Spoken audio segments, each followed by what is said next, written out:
4, 3, 2, 1. Fresh from fucking Dublin, Brendan Schaub returns. Dude, you were in the motherland. You were in the motherland for days. I was, man. The motherland. Now it's the motherland. Well, it's sort of 1/4 of my heritage. It's the capital of fighting, that's for sure. Rogan is an Irish name. I don't know if you know that, lad. Is it really? Yeah, I'm 1/4 Irish. Everyone out there, oh, bring Rogan out here. I'm like, what do you want me?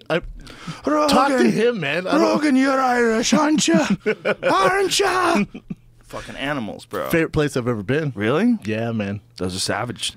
They're not even, it's not even that they're savages. They're super friendly. Yeah, they're very friendly. So friendly. Not that people were, in Australia or London or Manchester weren't, but in Dublin, they were like, I was like, damn, I don't want to leave, man. Like, I loved it. I was thinking yesterday when I was watching, Conor McGregor work out, and like all the people were surrounding him while he was working out. One of those open workouts. It's real weird. Yeah, it was he's standing around hitting the bag, and he seems to just be doing his work, doing his normal work, hitting the bag, but there's just this circle of people, like right there. Like he's a lion. Well, it's not only that, he can't even move. No. Like he can't dance around. He can't back up too much. He's just right in front of that bag, and he's got to pretend those people aren't there as he works his combinations. Show, right? It's just a show to hype the fight more. I guess it is. And then the boxing purists make fun of him. Yeah, because of his movement. Yeah. They won't make fun of him if he lands the way he did in that clip of Paulie. That's what I'm saying. Dude, when he landed that straight left, blam, and snapped Paulie's head back, I'm like, hey, Paulie, why didn't you talk about that?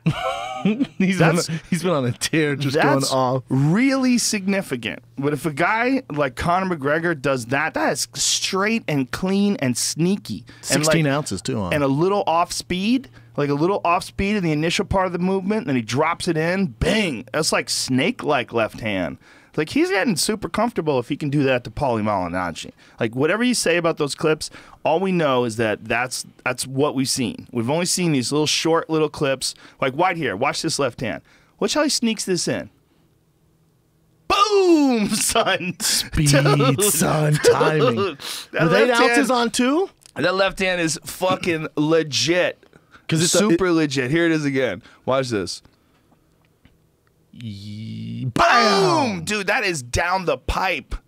Call it what you want. I mean, granted, that's the 12th round, but still, probably two-time world champion. Yeah, I don't know what round that was. I don't care. Me neither. I don't care either. Conor can do that with that kind of speed to Paulie Malignaggi and time that like that, that's...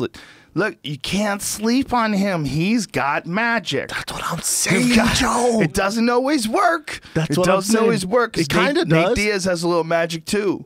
Different type of magic. Yeah, but that, in that fight, Nate Diaz had the magic. And it was just not Conor's night. But the rematch was Conor's night. Nah, not really. No, I don't think it was. I think the rematch was both of their night. I think if you really want to look at that fight honestly, the second fight, I don't think you see a winner. The only thing that I think you could say makes Conor a winner is that he dropped Nate.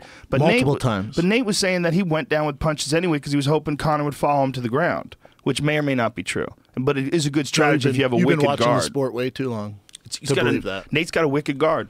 If he really did decide to get when he gets clipped, just to go down with it and to try to bring him to the ground, like Fabricio does that. Fabricio Verdum absolutely does that. He doesn't do it by getting dropped in the face with a left hand. Well, it was a very good shot, no doubt about it. But the idea is, if you get hit with a good shot, you can decide to go down. Bait him in. You can decide to bait him in. 3 times in a row? I think you have to take it into consideration as a possibility. Maybe once.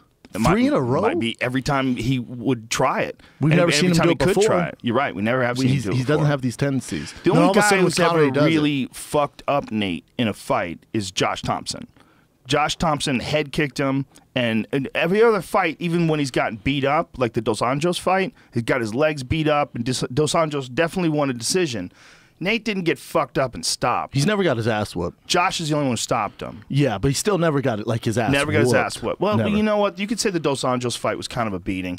The Dos Anjos is kicking the shit out of his leg. But he's still coming forward. Yeah, still 100%. He's never been broke. You can say that. They've never broke his will. 100%. Even in the Thompson fight, if they let it go, he probably would have recovered eventually if he didn't go unconscious. Correct. See, I think if the real test of who's better, Conor McGregor or Nate Diaz, is if they fight at 55 in the trilogy fight. Because 70, it's a toss-up. You know, Nate won one, Conor won one. That's whatever. They're both not fighting at 70. If they go to 55, you have your true, I think, winner there. Well, you know what? I mean, I like Nate at 55. Me too. Better anyway. Like way better. When he gets real lean, like in the Michael Johnson fight, Best he's ever looked, dude. Destroyed Johnson. Shredded at the weigh-ins. My man was jacked. Yes. Just jack. I'm assuming that's what he's waiting for because they've offered him fights, right? But he's just waiting for that big Conor payday. I think him and his brother are smart. You know, they're huge cultural icons. They can go places and get paid, and they're still in the mix for you know, whatever weight class, whether it's 55 or 70. Sure, he is if he wants to be. No, he's suspended for a very long time. He's just got to pay. He's just got to pay. Does he? It's not a suspension anymore. Really? Yeah. What it is he owes them $100,000 and he won't give it. So gangster. Well, but they wanted like 165. I think he gave him like 65. You can argue that though. Like, remember with Conor, like, listen, you're suspended. You're not fighting. You got to shoot a commercial for us. Remember that they asked him to shoot a bullying commercial and pay us $175,000. Conor went, cool, just not fighting Vegas. They went, all right, no money, just a 15-second tweet, and then we'll let you fight here. Well, you got to realize when a guy's throwing a Monster Energy drink and they're throwing water bottles. I don't like to say this, but this is true. There's a big part of what's going on there that is theatrics. That's no different than pro wrestling. It's called selling a fight. It's called selling a fight. And that's what they're doing. They're throwing shit at each other, selling a fight. Do you think he's really trying to incite a riot? Like, you know. Occasionally, yes. Like the DC John Jones thing, that was legit. Different animal. And how much did that sell the fight? Like the UFC was like, let's just keep that on They kept playing it over and non-stop. over. And then they're like, we do not approve of this. This is ridiculous. Show it one more time. Show it again. One more time. I love that, though. Best clip ever. Yeah, you know, and the other thing, did they capitalize? I don't know if they did. On the John Jones saying, you know, I did cocaine a week before I beat your ass. No, they did. That was during that press. The greatest line, the most savage line ever.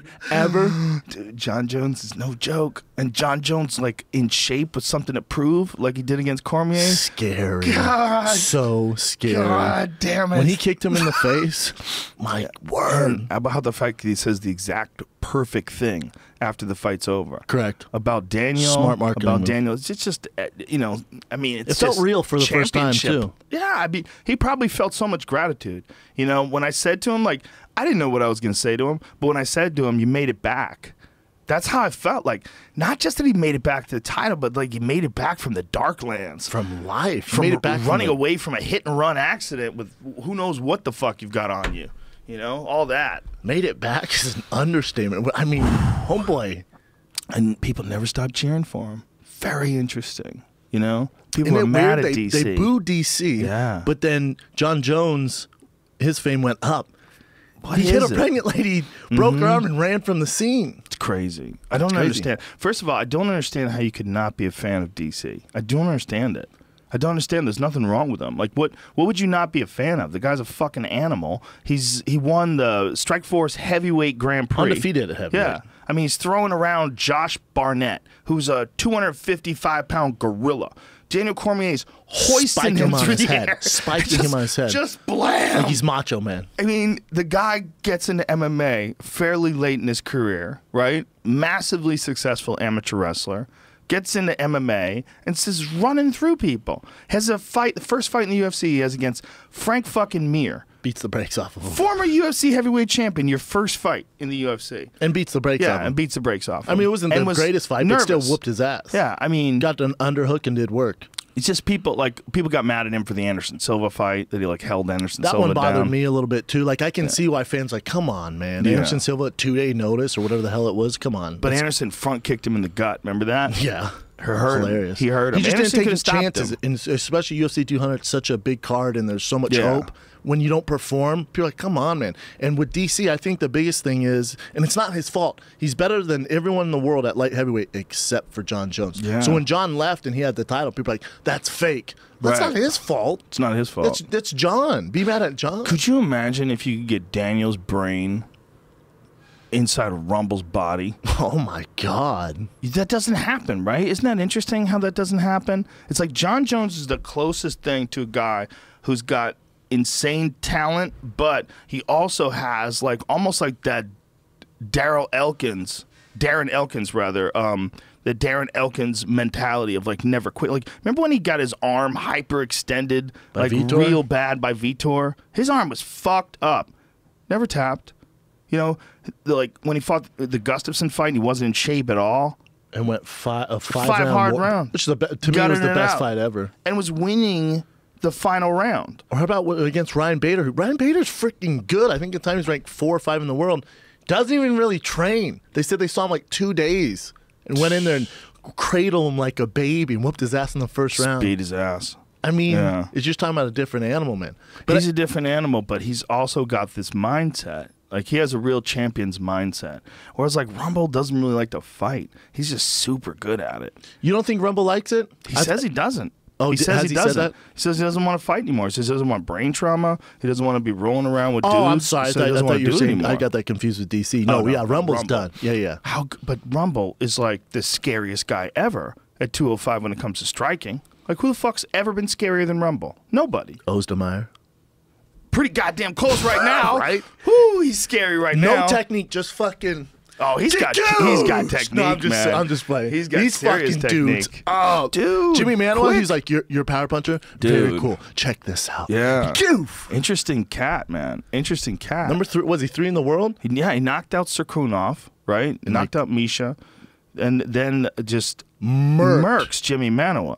Like walked through him and called it too. He's like, I'm knocking him out in the first minute or so. I'm just going to go do it. Jesus Christ. And Jimmy didn't even land anything. Like inside this clinch, he catches him with that hard left hook. He's got hammers for fists too, bro. But he's like rushing in. Like he's not calculated. You know what I'm saying? Like he's not calculated like a John or, like a JDS where he's sitting back reading. Well, he's got confidence in his power for sure. The dude has brick hands too. You ever shake his hand? No, apparently. Big old Brock Lesnar style hands. Now, does that work against a Gus Finn and John Jones is the question. Gonna find out soon, bitch. That motherfucker might be champion of the world. Just 70 Twitter followers. Just fucking light heavyweight champion of the world. Just UFC's like, fuck.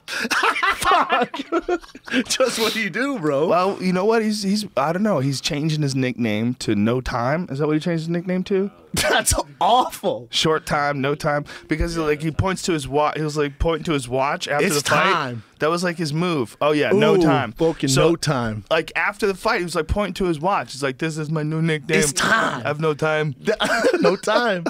He's nasty, man. He's very nasty. He's got real, legit, 100% one punch power. And when he clips, apparently, when he clips guys, you can see they're like, "Oh shit!" And he goes bananas on him. See, I think they should do Gustafsson Jones, right? Mm-hmm. And then do Ozdemir versus DC.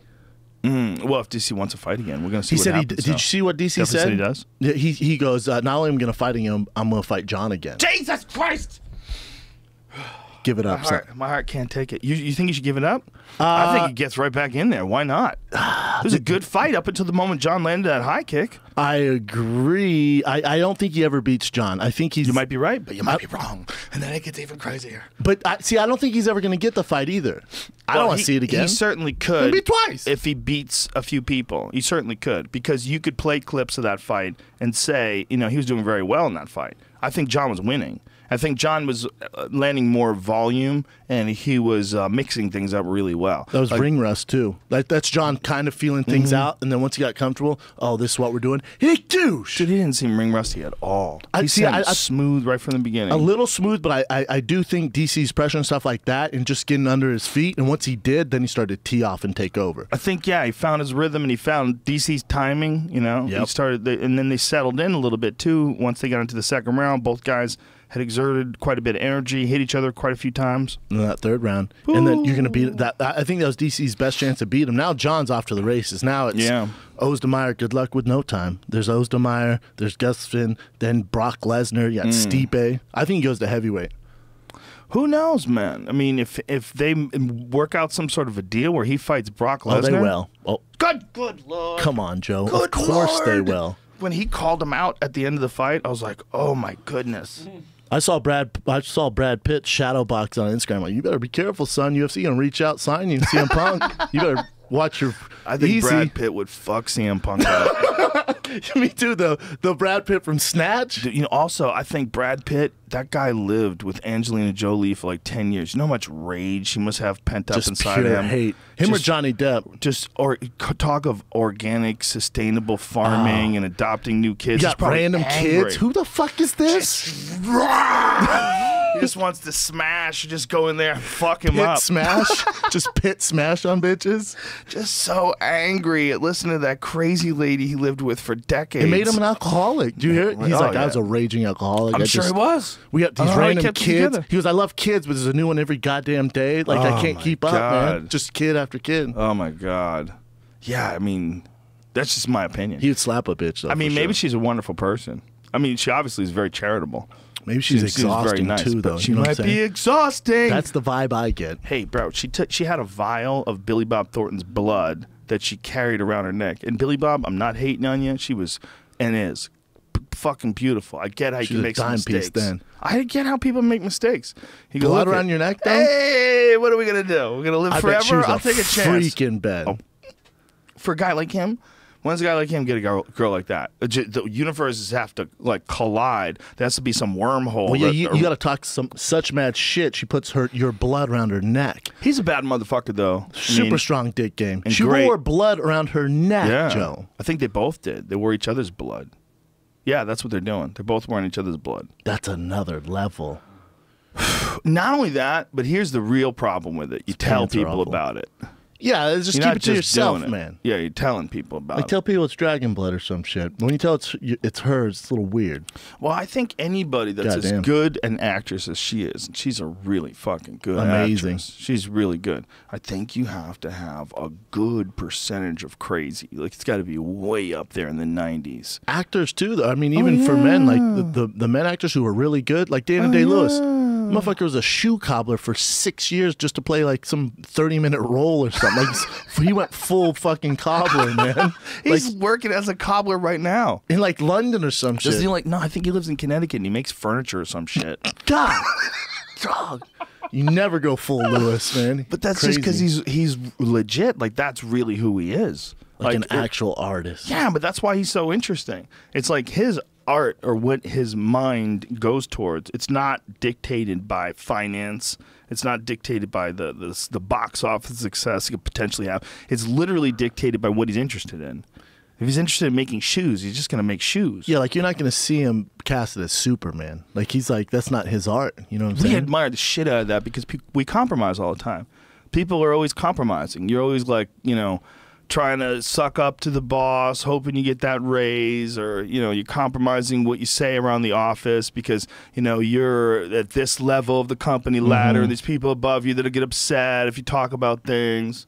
We'd love someone just free. And authentic, too. Yeah. He's like, what? Play Batman? Get the fuck out of here. What? Batman? Batman? Bruce Wayne? Bitch, what the fuck is that? Fuck away from me. Out of here. Yeah. Ben Affleck was like, I got this. Yeah, Ben Affleck's like, this is perfect for me. This shit is perfect. Who was the other homeboy who I was surprised played Batman? Well, Christian Bale was the best Batman, in my opinion. His voice, just his voice bothered me. Ooh, it was a little fake, right? Yeah, when he was Batman. Like, I'm Batman. But I mean, you got to go comic book a little bit, and that's how you go comic book. But anyway, why would it change his voice? Why with the suit? He's got to make a fake voice. You're going to make a fake voice so people don't recognize your Bruce Wayne? Yeah, don't you at least have like some mouth thing that changes you? Don't you have like a catchphrase or something people would know? That would be dope if you covered your face. Like, why do we need to see the lower chin of Batman? First of all, I don't think that's a good idea for protective measures.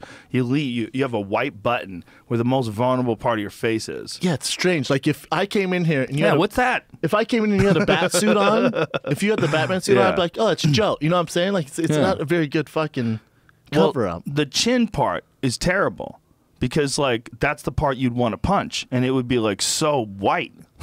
if you're in a fight with Batman, just shoot for the chin. You can't miss it. It's like if you're hitting focus pads, you get used to like looking at this one spot Yeah, it's like you have camouflage on everywhere, but the spot you're gonna get knocked out in. It's like the horrible idea when you look at it. It's so stupid. It's so ridiculous when you look at it.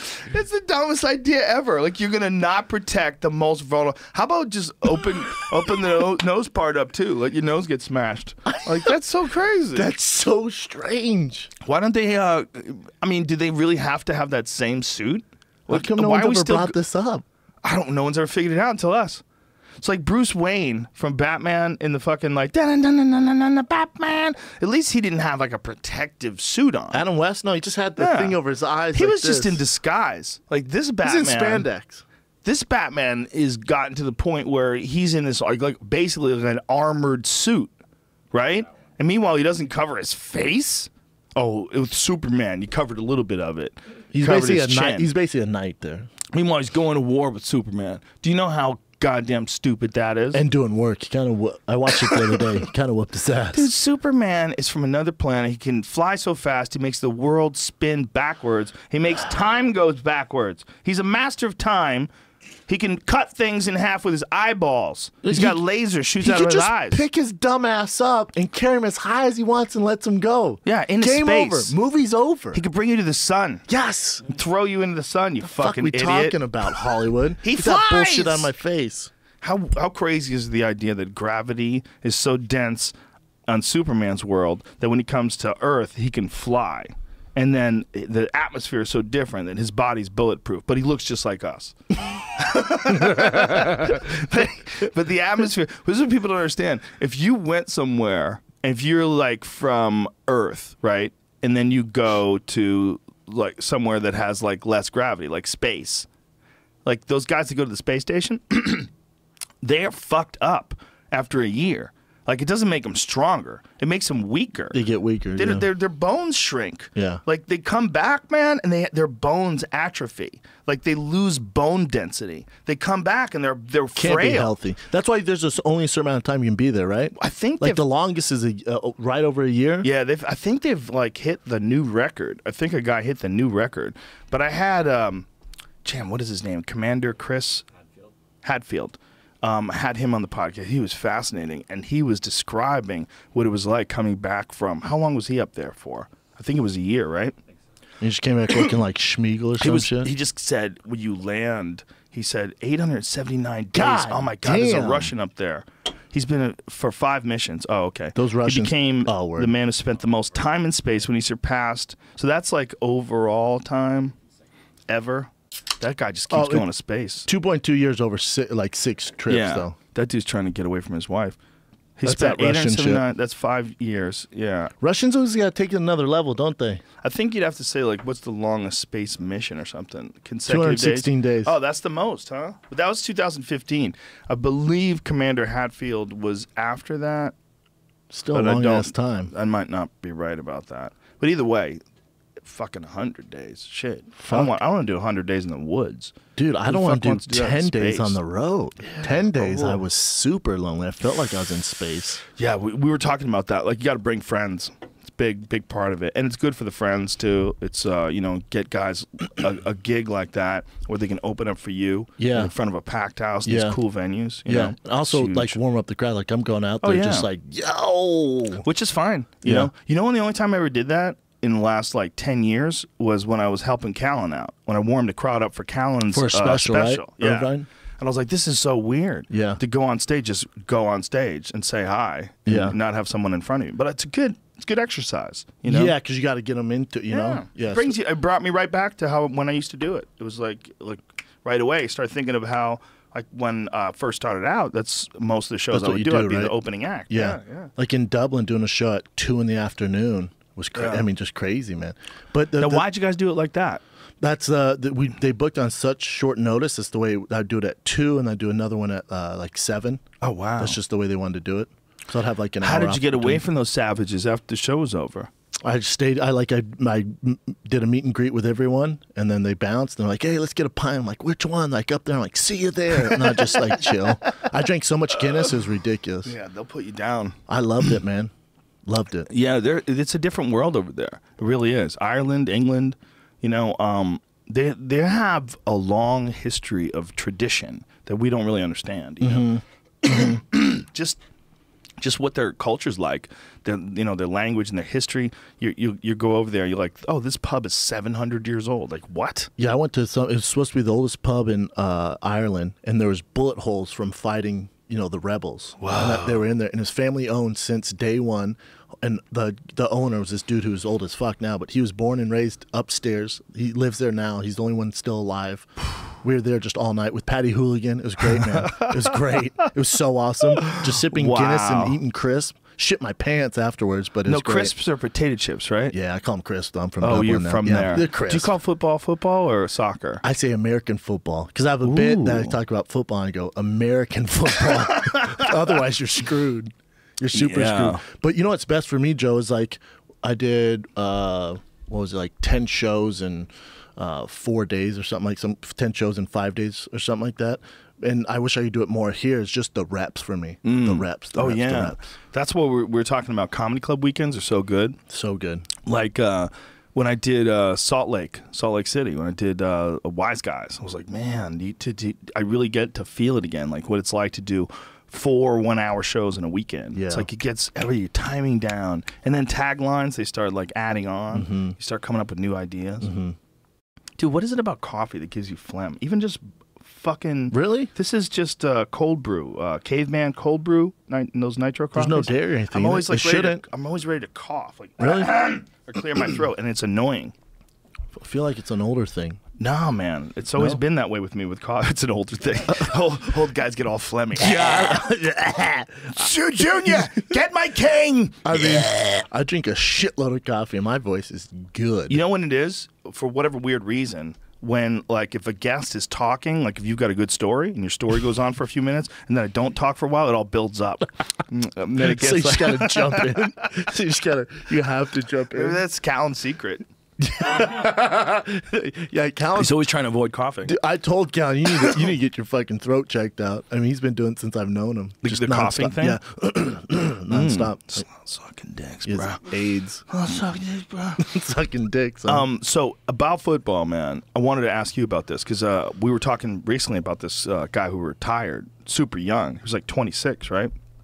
Some dude just retired from the NFL? Yeah, I'm dying, Joe. Is that what you're asking? No. What I'm asking is, like, you as a guy who's played football and as a guy who sees all this this shit that's coming out now, do you think there's going to be a change in the game? Do you think there's going to be, like, less people that are signing up for it? That's what they say. And they say, like, with the youth leagues now, they're like, oh, we're teaching them how to hit proper. But it's like...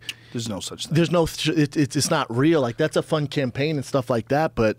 You know, is America ever going to get rid of football because of CT? No, man. It's part of the game. It's literally part of the game. You know, wait till the UFC numbers come out. You're gonna be surprised. I have friends now. I talk to them like, oh my god, man, do you not realize what's going on here?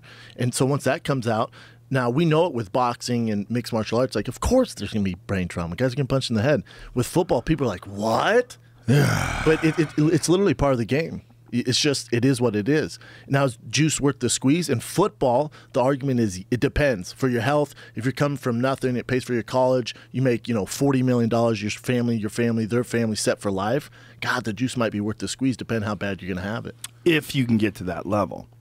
Correct. Yeah. I mean, there's probably a lot of guys who wash out. I knew a dude, more likely than not, they wash out. Yeah, I knew a dude who washed out, and he was really fucked up. The point where, like, he was seeing shit that wasn't there. He would go out in the yard and start talking to himself. God, it's such a bummer, man. Not good. Everyone responds different, but they say the biggest thing, and, I guess it's the biggest thing because I played football since I was, 6 years old, but when you're young hitting, it's just like you shouldn't hit until, they say probably to high school, but if you don't hit till you're in high school, you're going to get left behind. What's interesting about that is that there's a real good argument when it comes to striking, that if you can teach kids how to play fight when they're young, just make sure they play fight. You don't want them to, like, go on a war. Teach them, like, the quick way to teach them.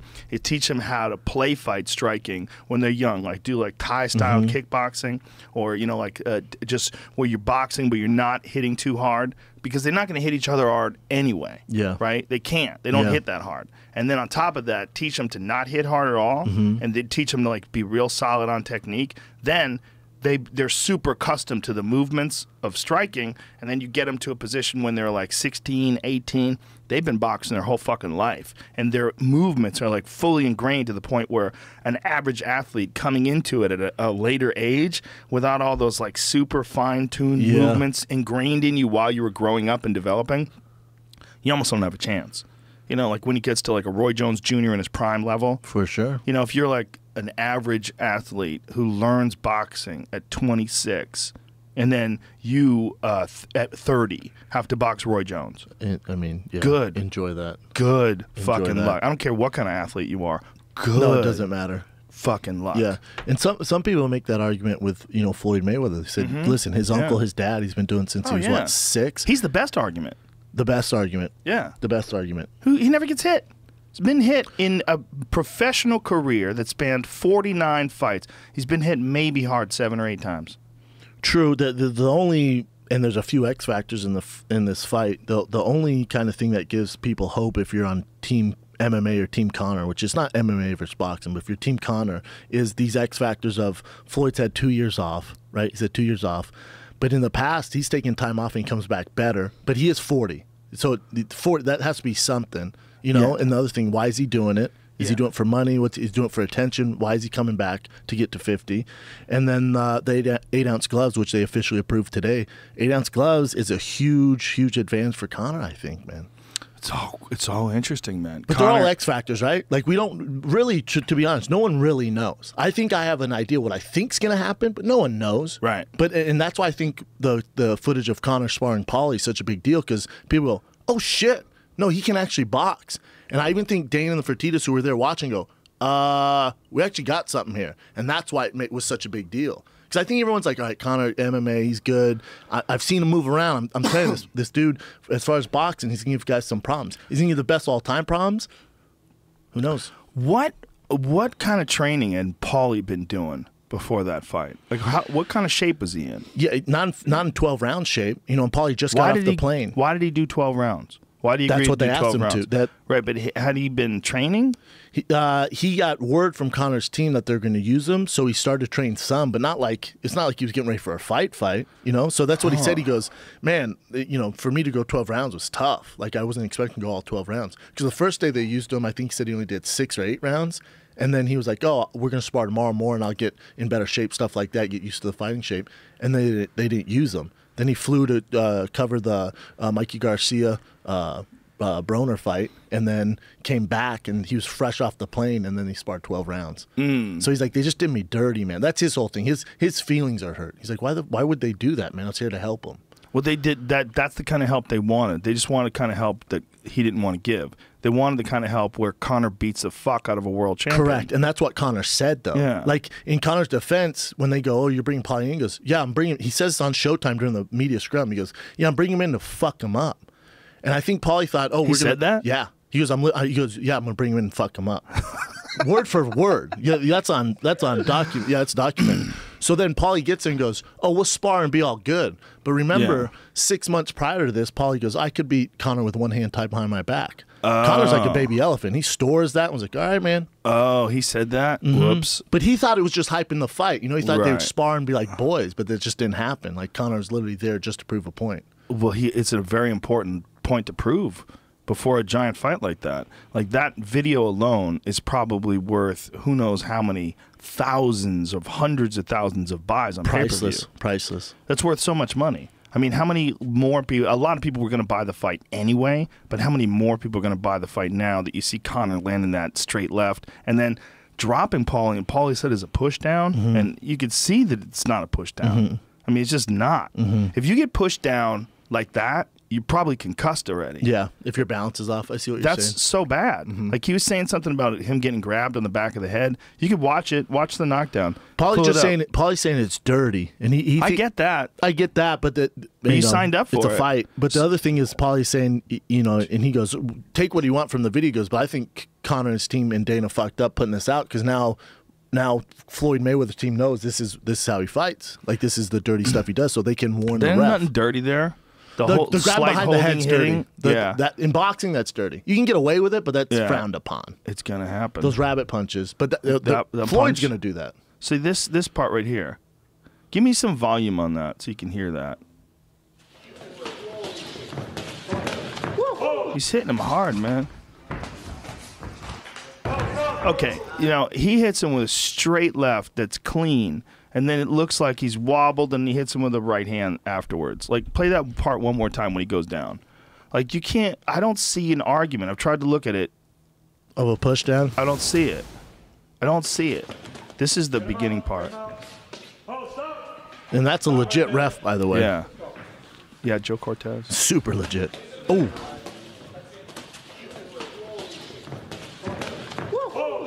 Dude, he's beating the shit out of him.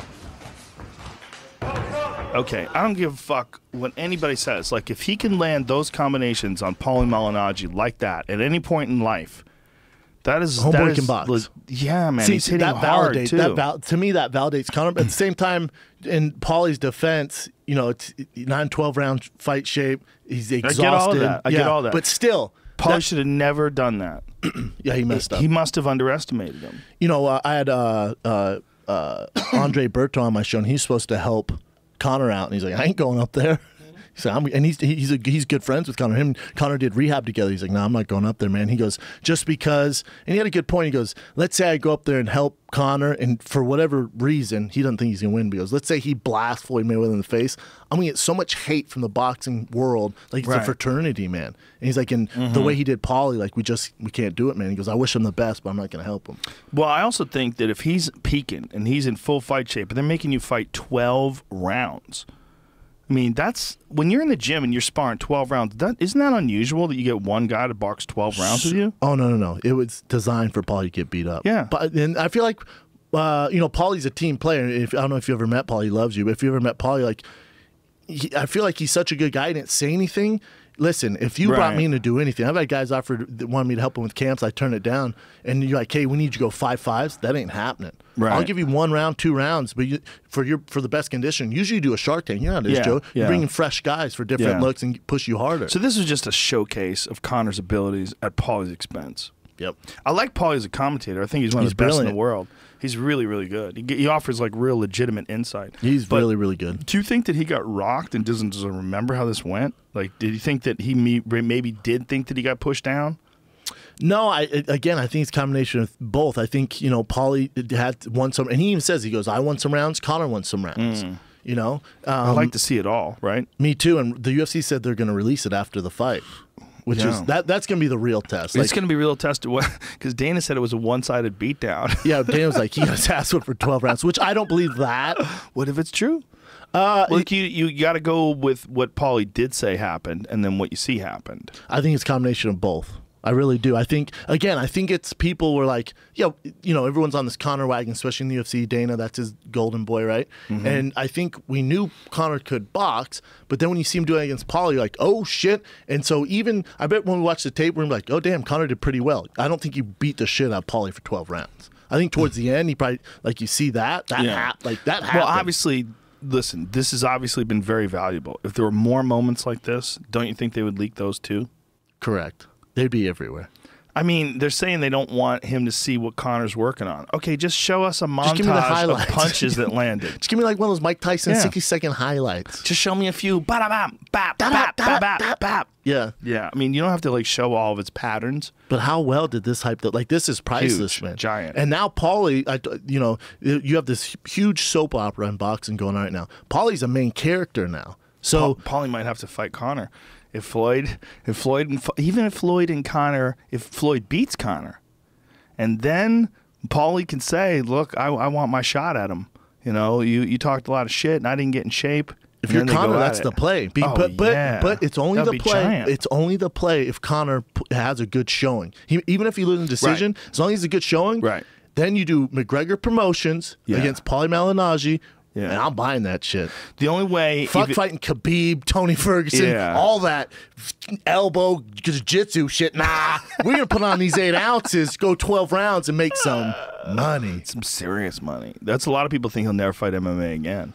I mean, he's going to make $100 million from this fight. Yeah, probably more. That's with sponsors, yeah. That's a lot of money. Oh, that's Scrooge McDuck rich. That's we going Sizzler. He's not even 30. He's not even Sizzler. 30. It has a son, you know, and he's a smart guy. Yeah. I think the play would and I know a lot of UFC people are like, that's because you're never a fighter, Shop. And I get that. Give any UFC fighter $100 million. They're both throwing up deuces going, fucking see ya. Yeah. This is way too hard of a life. 100 mil, sleeping satin sheets, and I can go fight Paulie for another, whatever, 50 mil probably of my own money. Ooh. Or I'll go fight Nate Diaz in a trilogy. You know what I'm saying? 90% or more, Conor McGregor versus Floyd Mayweather.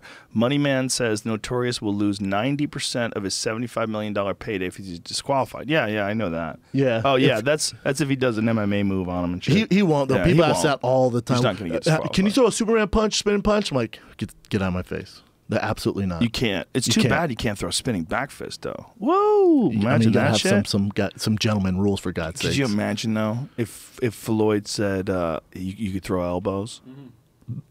I'm surprised he has it. 8-ounce gloves. We'll do whatever you want to do. Let's do this. Let's do this. Could you imagine? Oh, yeah. And you get elbows, and you can throw one kick around. And the guy can clinch and throw elbows from the clinch. Do you ever see the sequence where Jordan Meehan knocked out Cyborg in Strikeforce? Oh, my God. Cyborg? It's nasty. It's one of the nastiest sequences of standing elbows. Horrible. It was like a fucking seminar on how to land a standing elbow. The most vicious elbows of all time. Cyborg's taking some shots to the dome. Dude. That knee he got from Michael Venom Page. The knee caved Page in his killed head. a guy. He did? Goddamn near killed him. I mean, he had to have all constructive. Oh, I thought you said he killed a different guy. Phrase. Sorry, man. He basically had to put mesh wiring all over his face. Now he's a superhero now. Yeah, and he said he was going to fight again, and then he just changed his mind. Yeah, let's not do that though, huh? I mean, who knows how his dome works right now? I mean, after you get hit like that and your skull caves in, poor to very poor. Who knows? Yeah, everyone's different. Everyone changes different. Here it is, right here. Look at this. He hits him with a liver shot, a left, right. It doesn't happen until they get to the cage. Here, boom, boom, boom, boom, boom, boom, boom. I mean, look at that. I mean, come on, man. He just hit him with like 13 fucking straight elbows to the head. Did you think they stopped DC Jones early? I mean, late? Yes. Right? Yes, yeah. Come on, brother. I think you're giving the guy the best chance you can. You're John McCarthy. You know how tough he is. John's the best in the world, too. So he's right there. I hate criticizing him, but it's hard to tell. It was 2 punches too late. Yeah. Well, and you got to think also, like, the delayed effect of that head kick. Like, you got head kicked, then you see his legs buckle and he's wobbling around. And then when he goes down up against the cage, I mean, it wasn't like a real significant thing that he's like his legs weren't working right. No, it's game over. The game's over there. He was already hurt bad. Yes. And then John jumps on top of him and is just wailing on him. He could have stopped it 1 or 2 punches earlier. But, in his eyes, what if DC recovers? What if he rolls over, gets to guard? What if he holds on to John? My belief is live to fight another day. I agree with you, too. I totally agree with you, but I'm just looking at it from John's point of view. I get it, and I don't even like criticizing John. It's just like, man, I thought that was too late. A lot of people thought that was too late. Yeah. Yeah. It's tough to watch with DC. I mean, my thing with DC, and you talk about him coming back, he's what is he, 39, 38? I think so. 39. He has a great job with the UFC as far as UFC Tonight, right? He's kind of becoming the guy, UFC Tonight. He's doing commentating with you. He's traveling all around. No, he's great at commentary. He's, does he ever beat John? I don't think so. So what are you going to do? Fight Gustafsson again? Ozdemir? I don't know what his pay is, but, at some point, health has to take into account with this. Yeah, the Gustafsson fight was a grueling 5-round fight. Remember, that was a very, very tough fight. That was a great fight. Very good fight. Gustafsson's been this fucking close, man. I think Gustafsson's better now than ever before, Me too. That's why I want to see him and John. Well, against Glover, I was like, Jesus Christ. He looked amazing. And the combinations he was landing. Amazing. That whip-like uppercut from the outside. See, the thing about him is he's the only guy that can match John for distance and reach. Size, yeah. Yeah, I mean, no one else is like him. Not even close. And Gustafsson is also more mobile than John. John is very creative, mixes things up more. But Gustafsson is more like bouncing around. He has better footwork. He has better footwork for sure. Yeah, he's very agile. And he's also the first guy to ever land a takedown on John. Yes. And I think he's better. I think he's better now than he was then. Me too. That'd be a great fight. Fuck yeah, it would be. They were asking John, how about John was on Good Morning America getting interviewed by Michael Strahan. Good Lord, do things change. Wow. Yeah, right? So he's on Good Morning America, and they asked him about what's next. And he talked about, you know, he'd like to fight Brock. Like, that's always been kind of his thing. And Conor kind of set that with these super fights. But, you know, Brock can't fight till, I think, whatever, he has 18 months or some shit. I'm sure he'll slip in the back door or some shit. Like, whoops, what's this? Juice to the gills. I'd still watch it. So then he talked about Gus Finn. They go, what about Madison Square Garden? And he goes, not happening because they want to tax me another 10% of a fight in New York. So he's like, I won't fight in Madison Square Garden. Wow. I know. I feel like UFC be like, fuck your 10% here. Just fight Madison Square Garden. Let's figure this out. Take a little extra piece there. Here, Mighty Mouse. Give us some of your purse. There you go. Hey, Mighty Mouse. No, give me that. What if John put a no steroid test clause? Like, go ahead, Brock. Go take your shit. Brock, you do your shit. I'm going to do my cocaina, and I'm going to be up all night long. No drug test clause. That's what I'm talking about. Doing like Dubai or some shit. But if he just says to him, look, I don't give a fuck what you do. I'm going to beat your ass. And then Brock's got to go, oh, my God. Brock's like, full Bane? Shit. Brock gets up to 290, cuts down to 265. I don't know if John can fuck with that. That's a scary dude. But Kane fucked that Brock up. Yeah, King kind of did work on him. But he did have that stomach the stomach issue. Diverticulitis, right? Ovary muscle fucked him up when he was Bane Brock. Well, that was a crazy fight for him to take. After recovering from surgery where he got 12 inches of his colon removed. And we talking uber ream. Yeah, that was uber ream to the max. Kicked him in the gut like a straight up murderer. When he was 265? Kicked him in the gut. He just had surgery there? Hit it! That O'Brien. See, that is like, he's like one of the best arguments for no testing. He's still kind of killing it with the no testing, too. People. He's great, but it's a different Overeem. Like this Overeem, the heavyweight Grand Prix, K1 heavyweight Grand Prix Overeem, there's never been a fighter like that before. Like, look at the size of him. You're never going to see that again, ever in the UFC. Look at those physiques. He was so jacked. They look like giant Phil Heath. Like, you're never going to see these two again.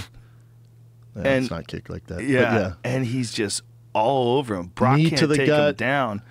He's got some of the best knees in the business, man. Super good technique. But it's just... I miss this Overeem where he was just dominating people with power. You never see the Overeem now that God that fucking Instagram kick to the gut. The Overeem now that is steroid free, like he does that move where he runs away. Yeah. Steroid Overeem never ran. What the fuck is that? You know what I'm saying? Like when he was on steroids, there was good luck getting him to step an inch back. Yeah, man. Now he's clean. That motherfucker's sprinting. Remember when he fought Todd Duffy in Dream? Did you ever see that fight? I trained Todd for that fight, and I was supposed to corner him. Todd Duffy was super promising before that fight. Well, Todd took that on short notice. Don't do it. I would be like, don't he came into the gym, son. He's like, bro, gotta fight. Who? Overeem, Dream. Don't do that. Right on. Listen, you have a lot of talent. You could be huge. This is not the way to get huge. I feel like this is a bad idea. Obliterated in Japan with short notice. Japan, what is it about calling people like a week before the fight going, what are you up to Saturday? It's just all advantages for the home team, man. And wasn't this post-UFC Duffy? Because he had that UFC fight where he won, like, it was one of the fastest fights ever, won Tim by Hague knockout knocked against him out Tim with Hague. a jab, Yeah. 8 seconds. Rest in peace, Tim Hague. Yeah, rest in peace, Tim Hague. That's What a just a terrible, fucking terrible shame. story. Duffy's jacked too. He was super jacked. So talented. Oh, really, really talented. So Stupid he talented. goes in there and he fights Overeem at his most Overeem ever. Oh, Now, look at him. Look at him. How confident he is. Look how jacked. Yeah. It's like a death sentence, isn't it? He was a monster back then. And then when you think about him, like, bordering on both sports, right? He's like K1 Grand Prix champion, still fighting MMA. It's all like in the same time period. And his striking is just off the charts because of it. And you can't take him down. Yeah. So like Duffy just went after him, man. Try to take him down. Shoes on and everything. Boom, he gets clipped. That's the with a move couple for Duffy, knees. though. Boom. Yeah, it is a move. He gets Boom, the body the knee to shot the is body. what gets Duffy here, But though. you're right here about him not backing up, too. Look, just boom, so much power. Forward, right hand, left hand, boom. There's no That's it. running from uber lean. He wasn't running. No, that's not even in his thought process. Now you throw a jab, and the motherfucker slides out the way. Well, he's also older, and he's taking more punishment too. You got to think the knockouts that he's had just in the UFC. Stipe knocked him unconscious. Travis Brown knocked him unconscious. That was a while ago, yeah. Yeah, I mean, there's been how many people knocked him out? He has more knockout losses than anyone in the UFC. Yeah, Rothwell knocked him out. Rothwell, Stipe, he beat JDS, didn't he? Yes, he did. He knocked him out. He's had a couple issues. Yeah, but I'm trying to think of other fights that he's had. I'll tell you what, I'd love to see Overeem versus your boy Francis Ganell. Oh my God, I would love to see Francis that. has JDS coming up, but that's right. Bigfoot Silva knocked him out too.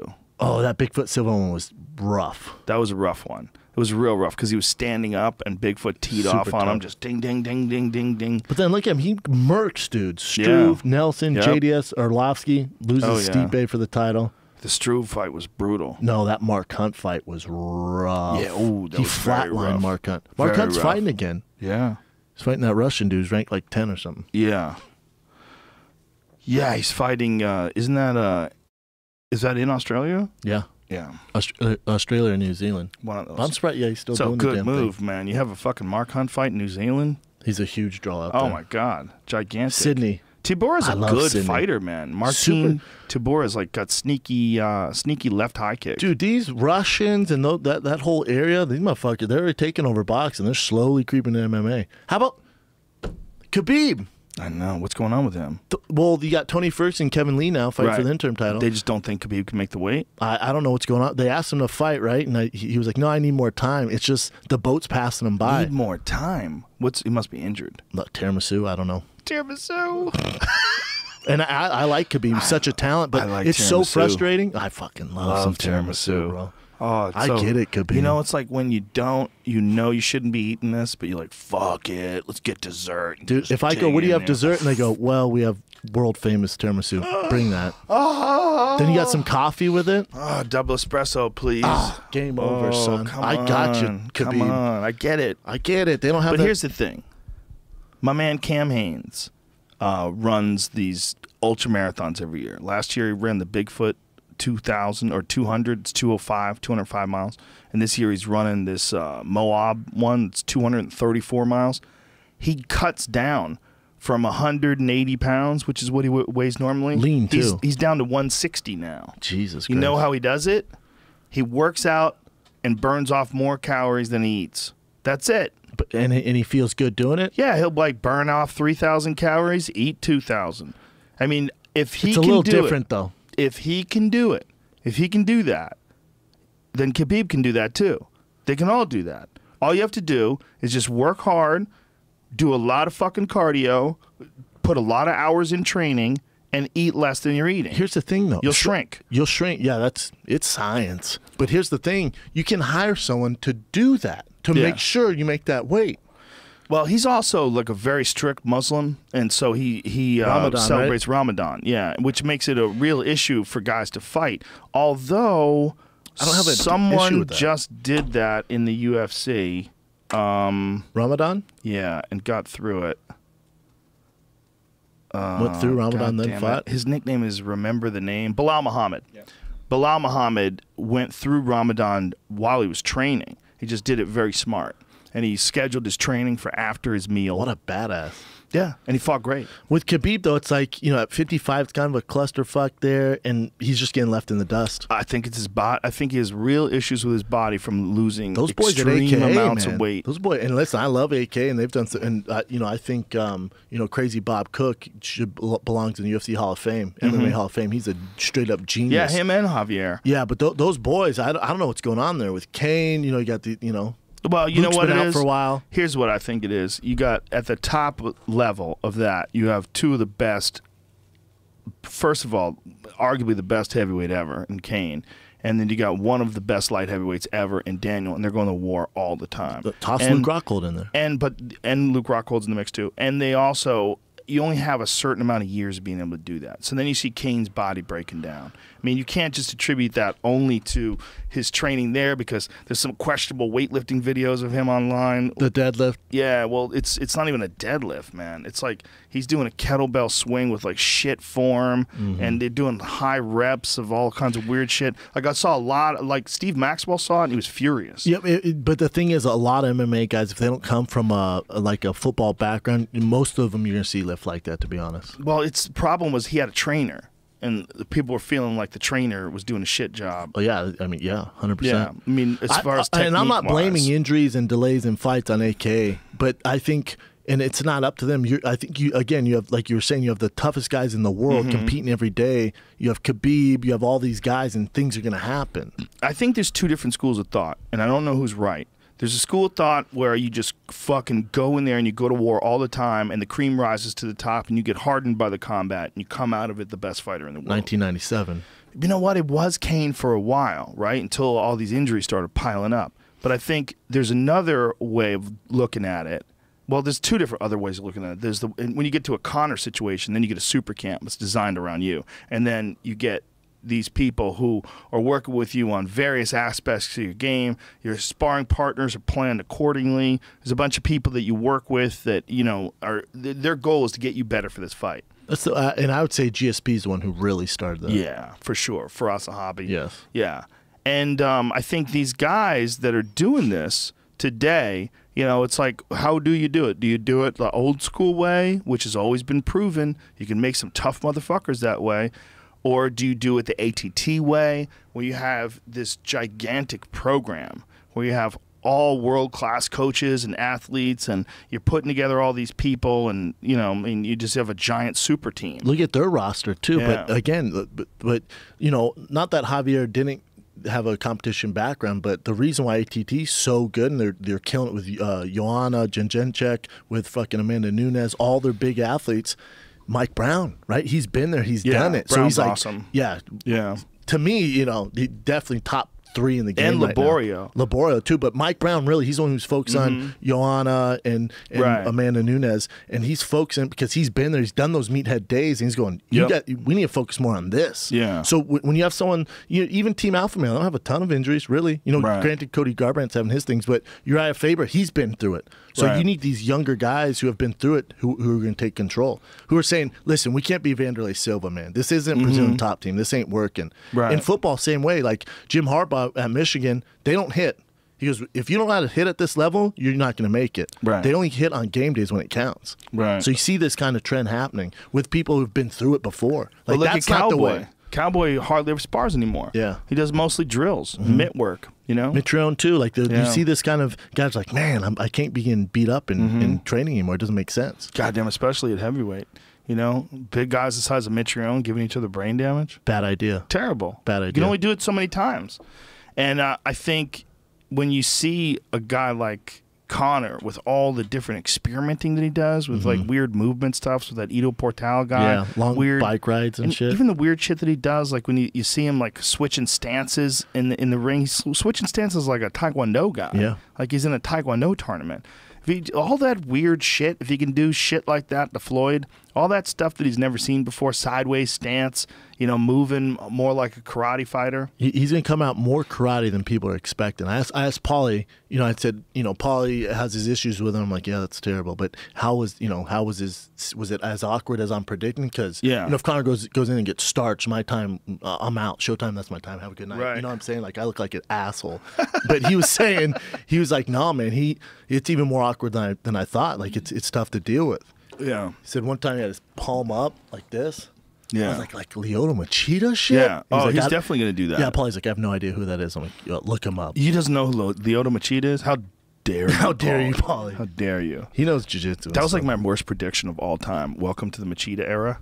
Probably my worst prediction. No, ever. there was a Machida era. No, not like that. Like, he lost right away after that. Well, he murked Shogun, right? Yeah. Murked Rashad. Well, he didn't murk Shogun. Shogun knocked him out. in That's the right. rematch. Shogun murked him, but they had that back and forth, right? But he fucked up Rashad. He fucked up Rashad to win the title. To win the title. Who beat him right after that? And then John crushed him. And then once John crushed him. John crushes dreams. Yeah, and then he drops down to 85. Looked great against Munoz. There was a Lyoto Machida, like, when you say the era, I mean, you know, there's a run there. But he I changed the game. He definitely changed a lot, but I thought he was going to go on a crazy run, man. So let's see what we got there. John Jones. Oh, yeah, he lost a rampage. But that, yeah, again, he got go back a little bit one. more. Go back a little bit more. So where does the Rashad fight? Okay, so he fought Rashad, and then he fought, that's what it is. He fought Shogun next, but he should have lost that fight, and he won. But still, he hadn't lost and in 2 years. Shogun knocked him out. He hadn't lost in 2 years. So remember, he beat Tito Ortiz, that's real Tito Ortiz. Then he murked Thiago Silva. At the time, Thiago Silva was a straight savage. Yeah. And then he destroys Rashad. Then he ekes by Shogun. Well, you remember when he jumped and front kicked Randy in the face? And knocked out Randy's tooth? Yeah. That was crazy. Yeah, then it was a little rough from there. And then he fought John, beat Ryan Bader with that crazy knockout. That was nuts. Ryan Bader ran into that crazy straight left hand. Just rushed him. Yeah. That was here in L.A. Then the Munoz fight, I remember that was in like London or some shit. Dude, I remember I was training with Munoz. He found out through social media his fighting Machida. It was like, oh, fuck. That was in England. Whoa. Then he got smashed by Weidman. Yeah, he did. And they murked CB Dalloway. And then, the Luke Rockhold one was the worst. That was real. And Yoel was really bad, too. That was rough. And then he tested positive for something, right? Yeah, and then I don't know exactly what he's doing now. Yeah, man. You get a certain amount of knockouts against guys like Rockhold, and especially the Rockhold one was rough. Think how long he's been doing it, though. Yeah. He's been doing karate since he was fucking 3 months old. Yep. Like, he's just been doing it for a long-ass time, man. Yeah. It's interesting, like, these guys like Vitor and him, where their technique is still there, their mind is still there, but their body just can't keep up anymore. Look at Rashad. Look at Rashad. That's, to me, when I watch his fight in Mexico City, he's fighting on the undercard against Sam Alvey. I'm like, oh, my God, man. Yeah, and I love Rashad, and the guy I've been training with forever. And to see him, and I don't know if it's a matter of physical, but mentally, you can tell he's not there. Yeah. As far as, not that he's punchy, but he just doesn't want to do anymore. Like, he's not pulling the trigger. He's been knocked out before. I was the same way. Once I got knocked out, things change. You go, oh, okay, I'm not gonna fight like that anymore. Right. That kind of caution the wind. Let's go. Let's sit in the pocket and bang. No. I've learned from that. And then Rashad just couldn't pull the trigger. I think he's swaying towards being done. Well, how old is Rashad now? Shit, how old is Rashad? He gets to be 39. Yeah, he's up there. Yeah, he's had a great run. He's definitely had a great run, but he obviously enjoys doing it, or he wouldn't be still doing it, or he needs the money. Yeah, I don't know. It's one or the other. 37. 37? Yeah. But the other thing with Rashad is the game's advanced so much further than wrestler with good boxing. Yeah. You can't fuck with that anymore. At light heavyweight, middleweight, welterweight, you go down. What? You only have you only have two tools. You're screwed, man. A guy like Yair Rodriguez, all these young kids go, you can only wrestle and box? Oh, my God, I'm eating him alive. Well, he can kick. I mean, remember he knocked out Sean Salmon with that high kick? God damn, that was old school. And Sean Salmon looked like every UPS driver we've ever had. Yeah, but I would think that he would get better at that, and it just never became like a big part of his game. His game was never like full-on Muay Thai oriented. No, it's like the Chuck Liddell thing, where sprawl and brawl. Yeah. I'm going to fuck you up with my What's hands. crazy is he trains with Tyrone Spong. I know. I mean, Tyrone Spong is a fucking demon when it comes to stand-up, man. Dude, he murks this dude so bad. And this was at light heavyweight, which is interesting because all along a lot of people thought he should be at 185. Dude, he won the Ultimate Fight at heavyweight. I know. How crazy is that? Fought Brad Imes. Yes. Giant-ass dude in the finals. Yeah. Rashad's just tough, man. And he's a dude who played football, too. Right? Yeah, high school, but then he wrestled at Michigan State. And his roommate was Greg Maynard. Crazy, man. And then the other roommate is a big agent at CA, which is hilarious. All of them are killing it. You remember his knockout of Chuck Liddell? That was probably like the biggest highlight ever. Oh, ever. And the UFC really wouldn't play it because Chuck Liddell was like the main man. Remember for a while there, they wouldn't play the Chuck or Ronda knockouts? Yeah. Now you turn that bitch on Fox. It's just a loop. Well, once WMA became the owners, they're like, listen. It's like, we don't play that game. We're here to sell fights. Correct. I know he's your boy. But oh, there it is right there. One shot. That was a crazy the high hard rock? kick. Yeah. Crazy high kick. I think they showed the Chuck Liddell knockout. They just didn't highlight it over and over. Not for and a over long again. time. They wouldn't show Chuck or Ronda. That Chuck one was so, like, I remember the sound of that right hand landing. It just blap. It was an uppercut. Yeah. Oh no, Chuck was going to throw an uppercut, his famous uppercut, and then just that. And Rashad stepped over with an overhand right on the fucking button like a gunshot. I remember Rashad just turned to the crowd like his heart. He's like, yeah, it is. Chuck was just such a fucking executioner. You know, Chuck. There's rumors Chuck wanted to fight again. He's in Thailand training and shit. Wow. Boom. Great timing by Rashad. Perfect. Boom. Look at the fucking impact of that right hand. That is crazy. My God. You know, they're Tito, talking about Chuck and Tito again in Bellator. Well, they're talking about Chael and Tito. They're talking about Chael and Tito first? The Chael and Tito are talking shit to each other. Didn't they just fight? They just fought, and Tito just got his neck reconstructed. I think he has a tube in his neck, but then Chael started talking shit to him. Fake discs. Oh my God. He got discs replaced. Go to Tito's Instagram page. He talked about it. And then he said, Chael, I'm kicking your ass. It was like so pro wrestling. Hey, Tito, Chael, I love both of you. Nah, ain't nobody trying to watch that shit. Listen, Bellator is paying. No one's watching that. We just saw it. Chael, you just got Tito choked can out. still sell. Yeah, Tito he's still a draw. You know, if he could talk Chael into talking some shit about him and people want to see him happening. Get beat up again. Look at that. There's actually a video, though. If you play the video, Jamie, it's on his somewhere on his Instagram. Oh, look at that. They went through his neck. Go to just the whole thing, and I'll show you where it is. If you find there it is. That's it. Listen, let's play some volume on this. All right, surgery's done. They did 3-level disc replacement. So you want to fight, huh? Disc replacement on my cervical, which is the neck area. All right, let me call But Pablo. I'm good. All right. Dr. William Smith did an amazing job. Valerie, thank you so much. Bellator, thank you. All my friends, family, thank you for support. Everybody reached out to me. I appreciate the support. I'm alive. I'm fixed. Now it's time to get ready, because Chael, I'm kicking your ass. Oh, God. Like, wait a minute. Damn it. Okay, right, steal sir. that. No, Now, you two. But how crazy is that? A guy coming out of neck reconstruction. He got 3 discs replaced. Like, you know, in the UFC, if you have more than 2 discs replaced, they don't think they're letting you fight right now. Makes sense. They were talking about Rick Story. Rick Story has some disc replacements in his neck. Yeah. And they're like, if you get to a certain amount, like if you got one in your lower back, one in your neck, they're like, ooh, son, we're not sure if we want to fuck with this. Like, liability. Well, who knows how good the guy did the neck thing? Like, who did your thing? Like, it's almost like who's building your car? Well, send him to your guy then. Yeah. UFC, like send him to the one guy who we can trust. Yeah, before he shut down his career. How many dudes are doing this neck reconstruction thing? Everyone, especially if you're looking for a deal. Look at Eddie Bravo's got his back done. You know, Eddie's still having problems with it though. It's not 100%. A lot of people have problems with it. Yeah. I mean, the back's tricky, man. But one of his students, Victor, had his done, and he's a big dude. He's real big. He's like heavyweight dude. And for him, it's fine. Like, he was lifting weights like really quickly, and got back to rolling within a few months. I think it just depends, man. But with Tito, he's had so much, abuse as far as wrestling and fighting. Oh, so yeah, like dude. it's gonna. He's got fusions too. He's got all sorts of shit going on. Dude, talk about a straight up fighter. Neck brace. Talking. Chill. Get your ass ready. Like we're looking at like a year from now, bro. Like, how long does it take to recover from those surgeries? I wonder, because what Eddie was saying was that, like he might have pushed it too quick and like re-injured it a little bit. I remember when Eddie came in here. Didn't he come in here like the next day? We're doing fight companion. He's like drinking high off his ass, and we're talking about it. And he's like, I'm not going to rush into it. Like, I'm not doing much. But then if you're on the mats and it's the problem is rolling is too fun. Yeah. You can't roll if you're injured. I think the only thing you should do ever if you're injured is drill.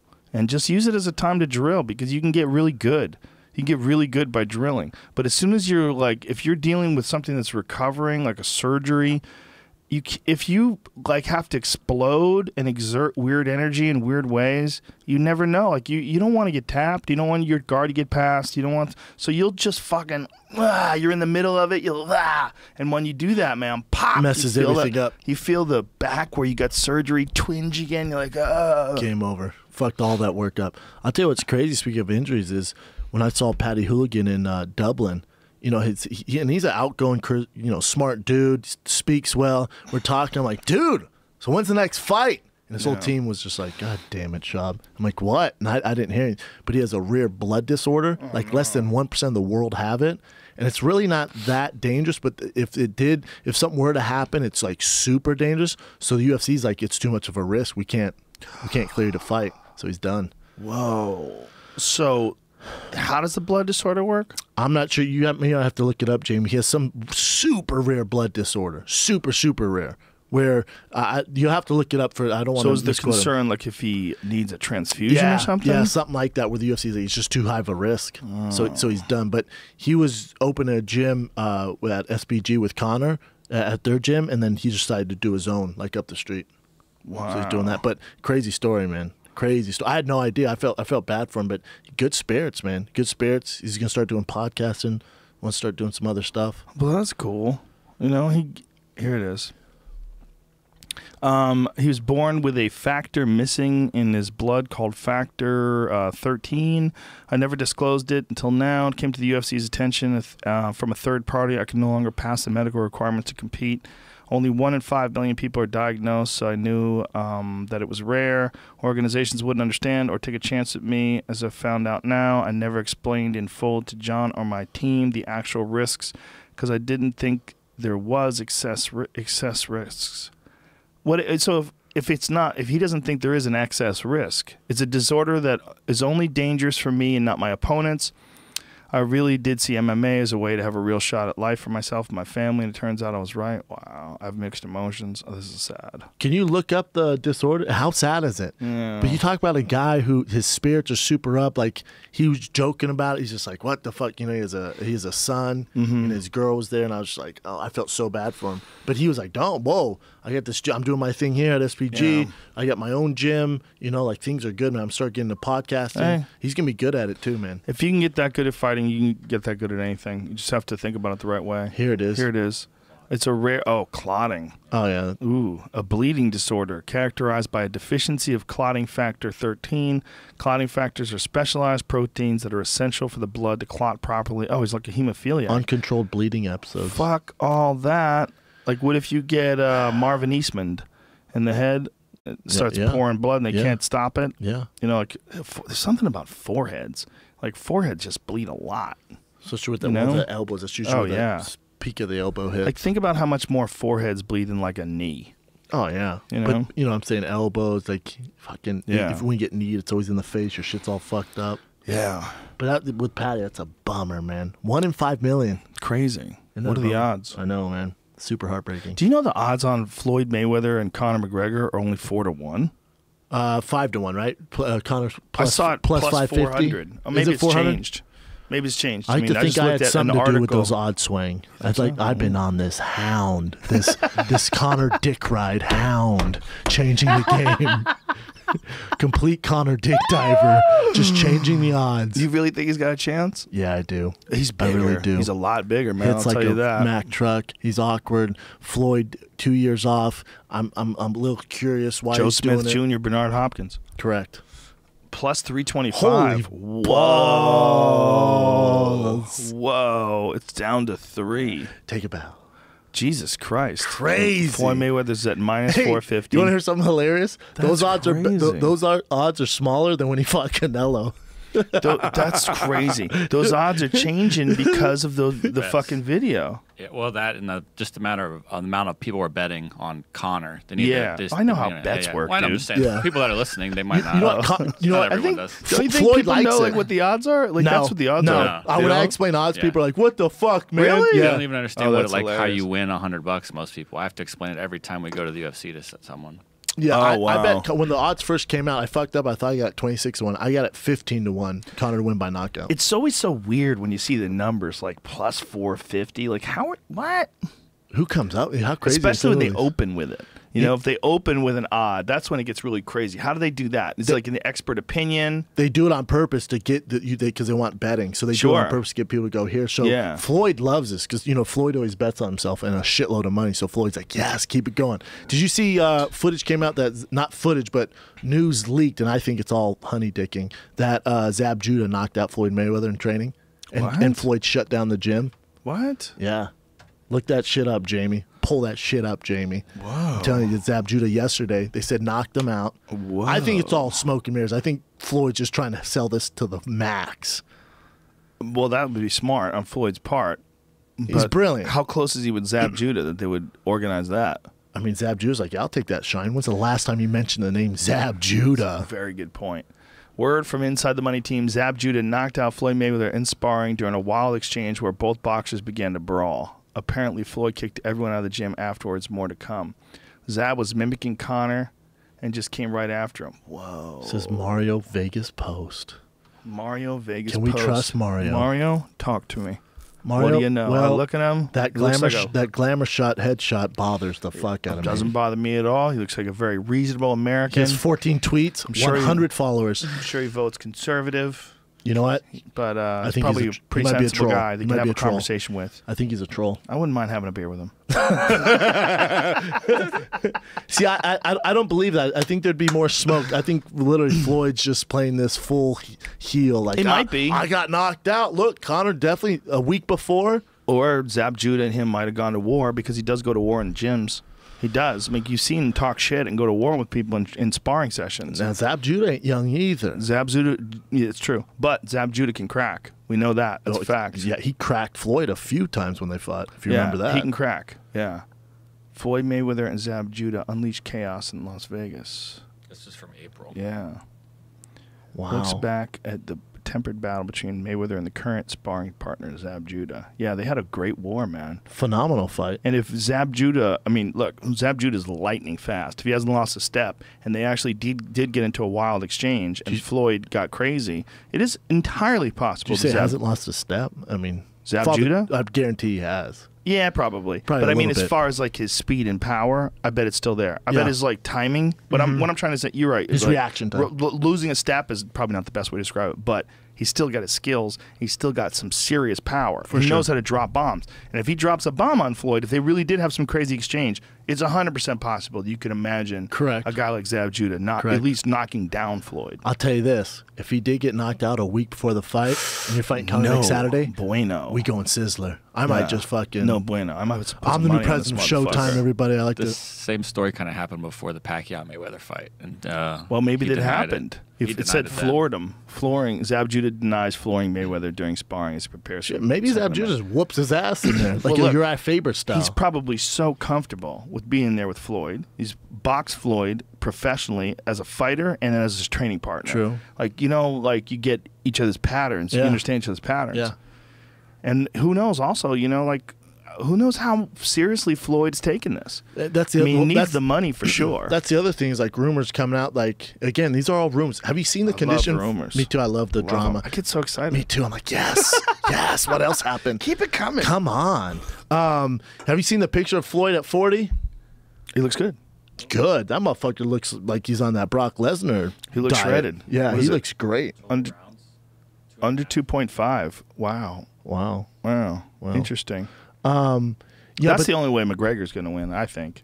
If it's under the 2.5? Oh no, not under 2.5, but by stoppage. I think. Yeah, me too. 100%. I can't imagine him outboxing. No, Floyd. that ain't happening. You're living in a wrong fucking planet if you think he's gonna outbox him unless for 12 he just rounds. Unless he Unless he figures out a way to maul him, like he's Maidana doing there, style, like he's doing there with holding the back of the head and throwing punches. But that's after he's worn Paulie out. I think you're gonna see. Right. I think you're gonna see Conor using his footwork, still the distance, trying to still do what got him to the dance. He might.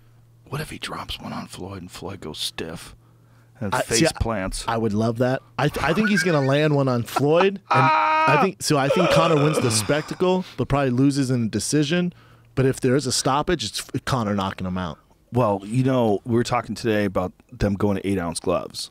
and how significant that is. Official commission just granted it today. First of all, it shows you could just pull those commissioners aside and go, "What's these rules? What do you mean drug testing? What are we talking about here? Rules. Let's have some fun here, boys. Here. Let's have some fun." I wonder if WME came along, like when they bought the UFC. They're like, "What's with the USADA guy? Yeah, what's up with the golden snitch? Do we need him? We got him in another 6 months. Can't we listen? Let's just direct that guy towards weight cutting. Can you just have him like focus on the guys on the undercard? Can we do that? Slowly get out of this USADA thing. For reals. Let's just slow. Back it up. Back it up. 100%. Back it up. 100%. 100%. Oh. When Andre Berto said when he fought Floyd, he's never been tested more in his life. He was like 4 times a week they'd knock on my door. Yeah, it's Floyd. Floyd's got people dressed up like agents. That's what he said. And he goes, "Are you testing Floyd like this?" They go, "That's none of your concern." Oh, it is though. He goes, "It's the promoter's obligation." He goes, "The promoter's Floyd Mayweather." He goes, "You'll figure it out." He just kept getting tested nonstop. Yeah, he wants more of your blood. He wants to make you tired. You know? Yeah, I'll tell you what though. I don't know what the drug testing is like on this bad boy, but the Canelo Alvarez fight. It was interesting because he made Canelo get down to 150. You know, they fought at 150, and Canelo he always makes people come to him. Like, you have to play by his rules. He's not doing that in this fight, though. That's what's so scary. Yeah, that's why I tipped my hat to Floyd, because he went, "I'll fight at 154." That's perfect for Conor. Yeah, I would do 8 ounce gloves. What the for reals? Yeah, we'll do that. We'll do it. Oh, I'll take it on short notice too. This motherfucker's crazy. I just think he thinks he's so good. He might just not understand. Like, first of all, Conor is, whether or not you're looking at his success inside the octagon, which has been pretty spectacular, but it's the way he's doing things. He's got this special fucking air about him and this psychotic belief in himself. It's not a fake belief. No. He's not trying to con anybody. He's trying to manifest like some sort of miraculous existence. He's trying to be the guy who literally goes in there and drops and smashes Floyd Mayweather as a UFC fighter, and then becomes, with that, the biggest athlete on the planet Earth. Ever. Maybe ever. Beat him ever. If he flatlines Floyd Mayweather, if Floyd Mayweather steps in and Conor fucking karate stances him and blasts him with a straight left hand, and we see Floyd stiffen up and face plant, North Korea nukes. We're gonna turn the ocean green. Yeah, shit. Okay, it's this, we're gonna manufacture all of the color, that green color that you put in drinks on St. Patrick's Boston Day. Tea Party, we're pouring that shit in the ocean. We're making the ocean green. Just all green. Just huge statues of Conor. You're gonna have people that are faking Irish accents. It's sort of like that Rachel Dolezal chick pretended to be black. There's going to be people that are changing, put an O on the beginning. Tiger tattoos on their chest. Yeah, they're going to change themselves and become Irish. They're going to be trans. Look at that. That's what the world's going to come to. What is that? When did that happen? Chicago on St. Patrick's Day. They do that? Yeah. Really? Yeah. Are there fishing? Hold on, shit. Are there fishing? They're killing everything. They really do that? They do it every year. Oh my God. Wow. We're so gross. People are so gross. For St. Patrick's Day, let's have some fun and get fucking hammered and make the ocean green. Woo! The fish are like, what the fuck? I can't believe they really do this. Oh, I thought you knew that. It's awesome, though. Oh my God! It's no, like I a comic didn't know. book. It's only in Chicago. I'm amazed that Boston doesn't take this on. They're like, For what? reals? What? You're fucking telling me they do it in fucking Chicago? Holy shit! I feel like it's a bad idea. It can't be. Well, it's probably some food-based stuff. Meet the family that dyes the Chicago River green. Wow, the Hulk family. How weird. Just pure toxic. Yeah, I wonder how bad it is. I wonder if there's like some environmentalists that are protesting. 100%. That can't be great for anything in there. That's just dye. It's natural. Not really. Why don't you Google environmentalist protest green dye in Chicago River? Let's see if there's some environmentalists that think it's a fucking terrible Nearly idea. 60 pounds of dye. That's it? Top secret formula, also known as, we call it leprechaun dust. Oh, fuck you. How about you tell us what the fuck the top secret formula is and take before that you jump in the sweater off river? right now with your tits. Whoa, who's got tits? The dad on the right. Oh, yeah. Set of sweet old man tits. Look at him. And it's like a mock turtleneck. That looks like the kind of guy who kills a burger with his bare hands, though. He looks like the kind of guy that kills millions of fish by dumping green dye in the goddamn river. Look at those fucks. Motherfuckers drowning mermaids. God. They get their gills all clogged up. Look at those guys. God damn it. Yeah, you're right, though, man. If Conor were to pull it off, I don't... He's the biggest athlete of all time. All time. He's going to be worldwide in the craziest way possible. You're going to see a Nike shoe like a Jordan, but with this on it. If he actually can land that shit. There's the thing, nobody's going to ever box Floyd like that from a karate stance. Never. He's never seen it before. And he's been doing a lot of that Taekwondo footwork thing where he switches back and forth, switches stances. A ton. If he can keep that kind of distance, it's going to be very hard for Floyd to hit him, too. It's a totally different feel. Different feel. The only thing, I think, worst case scenario, obviously worst case, he gets starched in like 10 seconds. That's not going to happen. But worst case would be with 8-ounce gloves, if Floyd starts landing and beating him up and he gets stopped in like 7th or 8th or can't answer the bell because he's taking so much punishment, or in 8 rounds he gets really tired from moving so much, then it could be a shit show for us. Yeah, it's a different expenditure of energy for sure. Different animal. Switching legs like that and switching stances. But listen, he's doing it in training. You don't get to Conor's level without realizing what you're signing up for. Like to me, if Conor were to gas in this fight, there's a serious then everything we believe in Conor's fake, which I don't think is going to happen. Well, the only other explanation would be he's not quite efficient enough yet to go 12 rounds with the world champion, if he really started gas. Like, you're talking about something that he has a part of his training, but there's also kicking, takedown defense, jiu-jitsu, elbows, knees. Which some say is more difficult. Yes, well, definitely cardio-wise. A lot of people say it's more difficult. Like in boxing, get your rests. And like in boxing, which is why I think Conor's going to win a majority of those early rounds. And, Floyd, 4, 5, 6 rounds before he's really even starts sweating. And he downloads your patterns, then goes to work. Yeah. Andre Berto said that. He goes, he comes out and he'll force you to come to him, and he's looking around. He's literally downloading everything, but it takes him a while to get going before he gets it and then starts going to work. With Conor, I think in those rounds, he can land something big there, man. If he does. See, the exciting thing is if he does. That's the exciting thing. That's what's going to make it the biggest pay-per-view of all time. Those white power people are going to go crazy. That Twitter account is a fake account, apparently. Which one? Knew it. It's not a real newspaper, and some people have found out that the picture is even like a small business owner from somewhere else. Which the Zab Judah one? Yeah. The troll guy. The troll account. I thought so. Oh, okay. So him knocking him out is fake? That's the only place it's coming from. So I told you. Yeah. Hey Floyd, do better at trolling people. That guy's the fake guy. He looks like the average American. He had like a glamour shot as his avatar. Or like Iowa. You went to Iowa. You went to a family restaurant. Hi, welcome. They all look like that. I just Googled Las Vegas Post and nothing comes up. Oh, that son of a bitch. God damn it, Floyd. You got to do better at selling us, man. Well, it might not even be him. It might just be somebody just going for clicks, having some fun. A lot of people make up stories. That's true. Floyd hasn't come out and said anything. But, like my mom will be like, what? He got knocked out buying it. It works. It does work. It works. Well, especially after looking at that video. I mean, that's what ramps it up. Looking at the video of Conor landed on Paulie. Listen, Dana White, put some more video out. That's all I'm saying. Give us a little taste. Here's the full footage. Give us a little taste. From what I heard is they thought that footage was going to make it on All Access. And Dana was like, yeah, put in All Access of Conor doing what he did to Paulie. And they didn't put it in there, so Dana was like, release the hounds. And then released on his end. Oh, so Showtime didn't put it in there. No, it came from Dana. It did not come from Showtime. Okay, why would Showtime not want to put it in there? So they just denied putting it in there? They didn't want to put it in there? I don't think they denied it ever happened. They're just like, we're not putting All Access like it. Why wouldn't you put that in All Access? I don't know, but that seems ridiculous. I don't know. Are you trying to sell a fight or nay? Yeah. And then Dana was like, oh, you're not going to do it? Release the hounds, everybody. Really? And that's when it came from his account. Why the fuck would they not play that clip? I don't know. I guess they love Paulie. He is an analyst for them, right? Yeah, but still, it is what it is. Yeah, if anything, listen, man, it's sparring. We're talking about practice. Like it is what it is. Even though it shows a clear loss.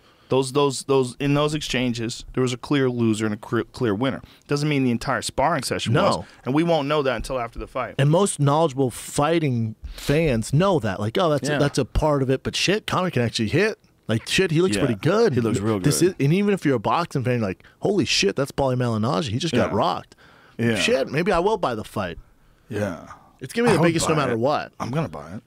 I'm going to buy it from fucking D.C. I'm going to be in Washington, D.C. Yeah, you're working that night, right? I'm working that night. So if you hear in the crowd, oh, my God. Yeah, they asked me to do something for Showtime. But like, I don't even know what I would do. Like, what would I be doing? Like, I'd be offering my opinions. Bro, I have not.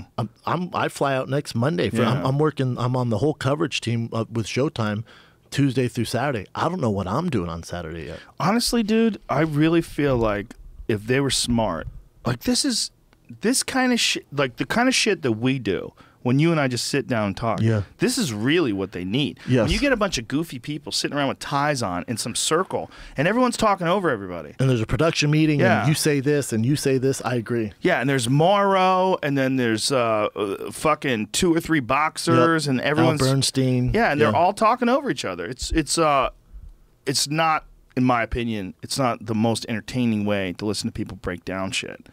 And this is a fight where you really want to consider all the different possibilities. Like Max Kellerman is always saying, like, Floyd has the advantage. If they're fighting on the moon, Floyd has the advantage. Bare knuckle, Floyd has the advantage. Like, okay, are you totally sure? Are you totally sure? It's the Skip Bayless, method where it's going to make headlines. But he doesn't believe that. Max believes that. I don't think Max believes that. I think he's so old school boxing. He has to say that. Well, he loves MMA too, man. I've had long conversations with Kellerman. Kind of, but I think with smart Floyd, dude. He's very smart. He's my favorite analyst. I love Max Kellerman. Yeah, he's very good. I have no when I was I'm your favorite. I'm saying boxing. Boxing. Come on, brother. When it comes to boxing, when he goes, Conor's not going to hit him, and I was like, no disrespect, I bet you $100,000. Open a joint account, send to his team. Like, this is how serious. He's not going to land a glove. Oh, really? Come on, that's Max. silly. Come on, Max. I mean, it could happen that Floyd just storms out and fucking one punch KOs him. My thing with Showtime, I had this a chat with Espinoza about it, and I said, I don't know what. I know I'm going to be part of it. I'm not sure what I'm going to do. I said, but what you have going on is you have your traditional boxing commentators, which is great, and that's usually what you do. This is not your typical fight. You cannot have a biased panel who don't know anything about Conor McGregor. Yeah, they looked his fights up or whatever, or they just mimic or say what they've heard previously, but they really don't know what Conor's doing. You have to have someone, whether it's me or not, but I think it's going to be me, you have to have someone telling you what Conor's doing, what he needs to do to win the fight. You can't have just a pro-biased boxing commentating team. Because what's going to make this the biggest pay-per-view of all time is the UFC fans. Of course. We're the ones that are going to buy this bitch. Yeah. The old boxing heads, look at Triple G. That's your best boxer. 200,000 pay-per-view buys, probably 300,000. That's your best. Yeah, but Andre Ward is right up there with him, and Andre Ward gets way more. No, he doesn't. They don't do very well. Look up Andre Ward versus Kovalev 2. What was the pay-per-view? Best fight boxing. 275,000. That's it, but still 100 more than Triple G. Still for a rematch of a huge fight too. And I'm saying, so the Dana White, the UFC, Conor McGregor. That fan base, the UFC fan base, is like nothing else, man. They buy that's 100% true. So you can't have just a biased boxing commentating. Kovalev does just over 160,000. Oh my god! I'll put a picture of me lifting weights in the back. Oh my god! 165,000 buys. Wow. So that's basically the same as Triple G. In the Ward, Kovalev 2 does around 125,000 pay-per-view buys. How crazy is that? Which one's right? One's July. Oh, the first one versus the second one? No. The second one does 125. Oh, it's a pay-per-view flop. So the most it did, it said it pulls in 165. That was the final thing. Which is it's terrible. The top one. Which is a later awful article. For that magnitude of that fight. No, one is June 30th, and it said 125, and the other one's June 27th. The first one did 160,000. The second did 125,000. Whoa! Oh no! Yeah. Really? Yeah. Oh my God, that's terrible. So that's a failure. Like you're losing money when you do that. Yeah, and you paid Andre Ward, $6.5 million. Did he get that much? Yeah. Whoa. Yeah. And you're talking about one of the best fights of all, especially the year. That fight was amazing. What was more troubling, not only the pay-per-view buys down, but attendance numbers and gate revenue at Mandalay Bay Event Center in Las Vegas was not even close to matching the first bout, which is held at T-Mobile Arena. Tickets sold 6,000 tickets. Whoa, that's crazy. Mm-hmm. Wow. So if you're going to make this the biggest pay-per-view of all time, you've got to bank on the mixed martial arts crowd buying this thing. Yeah. So if you want them to buy it, they're going to buy it for Conor anyways, but you got to have a voice in there that's at least going to relate to the people. Yeah, and here's another argument for the Andre Berto fight, which was the retirement fight for Floyd. He only got like 300,000 pay-per-view buys. Horrible. When you're considering that he got $4 million for the Manny Pacquiao fight, right? Yeah. Wasn't something crazy like that? 4.4 million, which is the biggest of all time. So he goes from the biggest of all time to a fight where 300,000 people buy it, which is like really mediocre. Horrible. The only people are buying Floyd Mayweather fights are people that want to see Floyd Mayweather get fucked up. Yeah. And when he doesn't get fucked up, they go, damn. They get upset. See, I love, even Floyd apologized for the Pacquiao fight. Yeah. He was like, yeah, my bad. Like, that sucked. Like that was not fun, man. Well, it was crazy because Pacquiao was injured. You know, Pacquiao fought that fight with a fucked up shoulder. I like how Pacquiao's hating on this fight. I won't even watch it. Hey, Pacquiao, I guarantee your ass it's more entertaining than your fight with Floyd. I can guarantee that. He's just still salty. Yeah, because he's not. He just lost to fucking homeboy Horn in Australia, and he has to rematch him. Lost to a school teacher. Straight up. Straight up. He lost to Rich Franklin boxing. Yeah. Yeah. Just, I don't know if that was a correct decision. Because I didn't try to score that fight. I see both ways. I watched it twice. I can see both ways. But when I was watching with my girl, I looked over and went, God, I feel like Horn might have pulled that off. She's like, really? I'm like, yeah, you can't listen to the commentators. They're so biased against Horn. I feel like he might have did enough. Or especially early on. I'm like, he's kind of bringing it to him. How many times did he get dropped? Once or twice? Horn I think it was the 10th round, they almost stopped it. Yeah. It was the 8th, 9th, or 10th. One of those rounds, they were like, hey, if you don't show some improvement here, we're going to stop the fight. Yeah. So that was a rough round. Yeah. But still, the accumulation of all the rounds, I thought Horn pulled it off. Interesting. There's argument for either one. Yeah. Still, Pacquiao, you lost to Horn. You're going to hate on, Mayweather and fucking Conor. Come on, man. You're going to watch it. He's still salty because also he's got class action lawsuits against him because he fought with a fucked up shoulder and a lot of people bet on him. He fucked us. Yeah, that's a weird situation. If you're a fan and you know that the guy came into the fight compromised, get that paycheck. Get that paycheck. But at the same time, a lot of fighters fight with injuries, right? That's a big one, though. I mean, he's a puncher, and his shoulder's fucked. Like, he can't throw haymakers. So what do you do? I guess they reschedule. I wonder what they did. They give him a cortisone shot. What do they do? Yeah. I mean, what do you do? But if you're Manny Pacquiao, what do you do? You're just like, hey, I'm injured. We're going to have to reschedule this later. Well, I think he figured, I'm going to fuck it up. I'm going to get surgery anyway. I'll just fuck it up further. True. Just go in there and sling bombs, and hopefully I'll catch him. And did nothing. Horrible fight. Well, I think he was really compromised in his movement, I still don't think he beats him, but... No, I don't think so either. I think his style in particular, he's much shorter and smaller than Conor. He's very fast, but, he's also been knocked out by Manuel Marquez. When Juan Manuel Marquez knocked him out with that one punch, fucking devastating, blam KO. The earth, literally stood still for a second when that happened. Dude, I mean, that was as clean a one-punch knockout Marquez as you're one of my ever favorites. Gonna see. One of my faves. Yeah, it was a horrible knockout. Perhaps Marquez was on the supplements of his home country. I think all of them were. Yeah. I think both of his home country. I think there was Filipino steroids in that bitch. I think there was Mexican steroids. And that Mexican was always the argument won. about Manny, is that Manny had gone up so many different weight classes and kept his power. And then people were like, come on, son. Mm-hmm. It was like, get the fuck out of here. It's part of the game. I don't hate on those guys. I just assume he's doing it. I don't hate on him either. I mean, look, the deal is that you pass the tests. That's the Even deal. if they're not testing, I don't give a fuck. You're fighting Marquez, who's clearly on those Tijuana. The Tijuana tamale fucking protein powder. Whatever the fuck is Tijuana in that. testosterone, son. The Tijuana test, Yeah, and 100%. So if you got on that Filipino, What's cycle, crazy is that dude, Juan Manuel Marquez, had the same trainer. They used to be a trainer for Manny, who was the guy that hooked it on. Yeah. What's his name? Angel? I think it's Alex. Something. I thought it was like something like that. Really smart physical conditioning trainer. He had Manny doing a bunch of really interesting stuff. He's very good. Very good, but he got picked up before. He got busted before for injecting the Bane stuff. he got in trouble before. Was it the same guy that got in trouble? I feel like that's his thing, right? Like that's what he was known for. I know he's supposed to be a really good trainer regardless. Well, I mean, you got to think when you got a guy like Floyd or Juan Manuel Marquez or anybody or Manny, you got like a championship caliber athlete. You got like... You got a Ferrari. Yeah, I mean, you got to make sure the tires are good, suspension's tight, and like you're a physical conditioning trainer. You can't fuck the guy up too bad by the time he gets to his boxing skill work. You don't want him to be that exhausted. No, but also if we're racing cars and homeboy over here put a V12 in his, you can't be running with a V10. No. We got to match V12s. Yeah, we got to match that V12. By V12s, I mean, let's get that Filipino hot sauce. Yeah. Like that's the game though.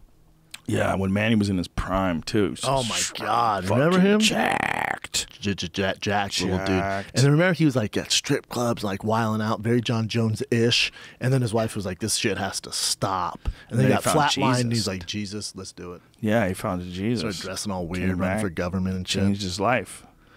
Changed his life. I don't know if that's the best thing for fighters, man. Oh, who knows? It's the problem is, especially now with testing, you know, they show up at your house and knock on your door. You got to be clean. Yeah, Unless you got a rubber dick and a really good friend. Even give then, you some blood. Even then, you're in trouble, man. Yeah, you got to have a twin and have that twin like live a steady, healthy diet. I don't know. Just don't tell anybody about him. Just leave him in the basement. Look at him there against Marcos Antonio Barrera. Dude, I got pissed so bad. Can I pee real quick? Yeah. Wait, hold it down. Damn, he looked super jacked there. Yeah, there's ones where he's looked jacked. Damn, jacked there too. Bring up Floyd right now. That's the Floyd fight. Yeah, when he was like when he first started out, I think he started out as a flyweight. Like I'm not sure though. I'd have to look at his career record. Pull up Manny Pacquiao's career record. Because I'm pretty sure he went through 8 different weight classes, which is crazy. Really stop and think about that. I don't think very many people have done it. So, this is boring for a podcast. We're just going over stats of Manny Pacquiao. Who the fuck knows what's going to happen, man? What's interesting is that it's actually going to happen. I'm just a big fan of freak shows. And I don't mean that disrespectfully, like that it's not a real contest. Obviously it is from a betting perspective, and obviously it is because Conor is a real combat sports world champion. But it's a freak show in that we don't know. It's not like if Conor fought Rafael dos Anjos at 170, it's a fight. Like, ooh, this is going to be interesting. I wonder how this is going to play out. I wonder if it's, they were supposed to fight at 155. I wonder if Dos Anjos can, if that kind of thing happens, that's an interesting fight. That's interesting to think about. You have all these variables. You've seen their fights, but never seen Conor box. You see like little tiny clips. That's all you ever see. When's the last time there was a fight like this where it was made like by the people? I don't think ever. UFC at all ever? Well, there was James Toney versus Randy Couture, but James was well past his prime. And, really didn't train for it at all. He didn't know. I mean, there was a video of James Toney preparing for the Randy Couture fight, and he was way out of shape, and he was just kind of like hitting pads, and the guy would like shoot the worst double leg takedown on him in the history of the known universe, and James would kind of sprawl. And he'd be like, "Yeah, I'm working on my grappling, working on my boxing, working on my boxing, He's always had discipline issues. They said he barely trained for that fight, but that's the thing. Boxing experts were like, I mean, it's like James Toney coming to your world. I'm like, well, no, it's not. It's fucking not. No. He came in out of shape, didn't respect the game. Yeah, just kind of was doing it for the paycheck. It's like if Anthony Joshua gets, if he's got an actual black belt in jiu-jitsu we don't know about, and then he decides to fight MMA. Yes, but he's fighting Stipe. But he's already Anthony Joshua. Yes. Yeah, that's really what it's like. That's what it's like. It's like, how's he going to deal with kicks? How's he going to deal with that? That's where it's like. Yes, there's some X factors like, I don't know, but I know he does these two things very damn well. And he's super good at knocking people dead. Yes. Yeah. Yes. Like, that's one of the things that guy does. Like, that's a real threat. Conor's in his prime. He's 28 years old. It's a real threat. And, and he believes he's going to do it. Yeah. Like, the one thing about Conor is he 100% believes he's going to win this fight, which is, when you got a guy like that and he has momentum on his side and you got the fucking nation of Ireland behind you, God, man. Yeah, it's some Game of Thrones special shit. And also, Floyd legitimately is almost 41. Like, I think he might be 41 at the fight. Like, I think, like, his birthday happens between, like, what's his birthday? Like, he might be 41 now. I think during training camp, he turned 41. That picture he released on Instagram, though, I was like, he does not look 41. Yeah, he's great. February. Okay, so he's real close. He's close, 6 months away, whatever it is. So when he gets to be whatever the age is when the wheels fall off. 42? Is it this fight? Is it 40? Who knows? 41? Who knows? That's the thing. Yeah, who knows what happens if he gets dinged. I think he will be slower. And because if it's Floyd in his heyday, yeah, Conor didn't stand a chance. But Floyd, a notch slower, man. Well, you remember Maidana. Maidana came in fucking winging bombs at Floyd. Yeah. And the first fight, Floyd kind of, I think maybe either underestimated him or didn't understand like the style that he was going to present.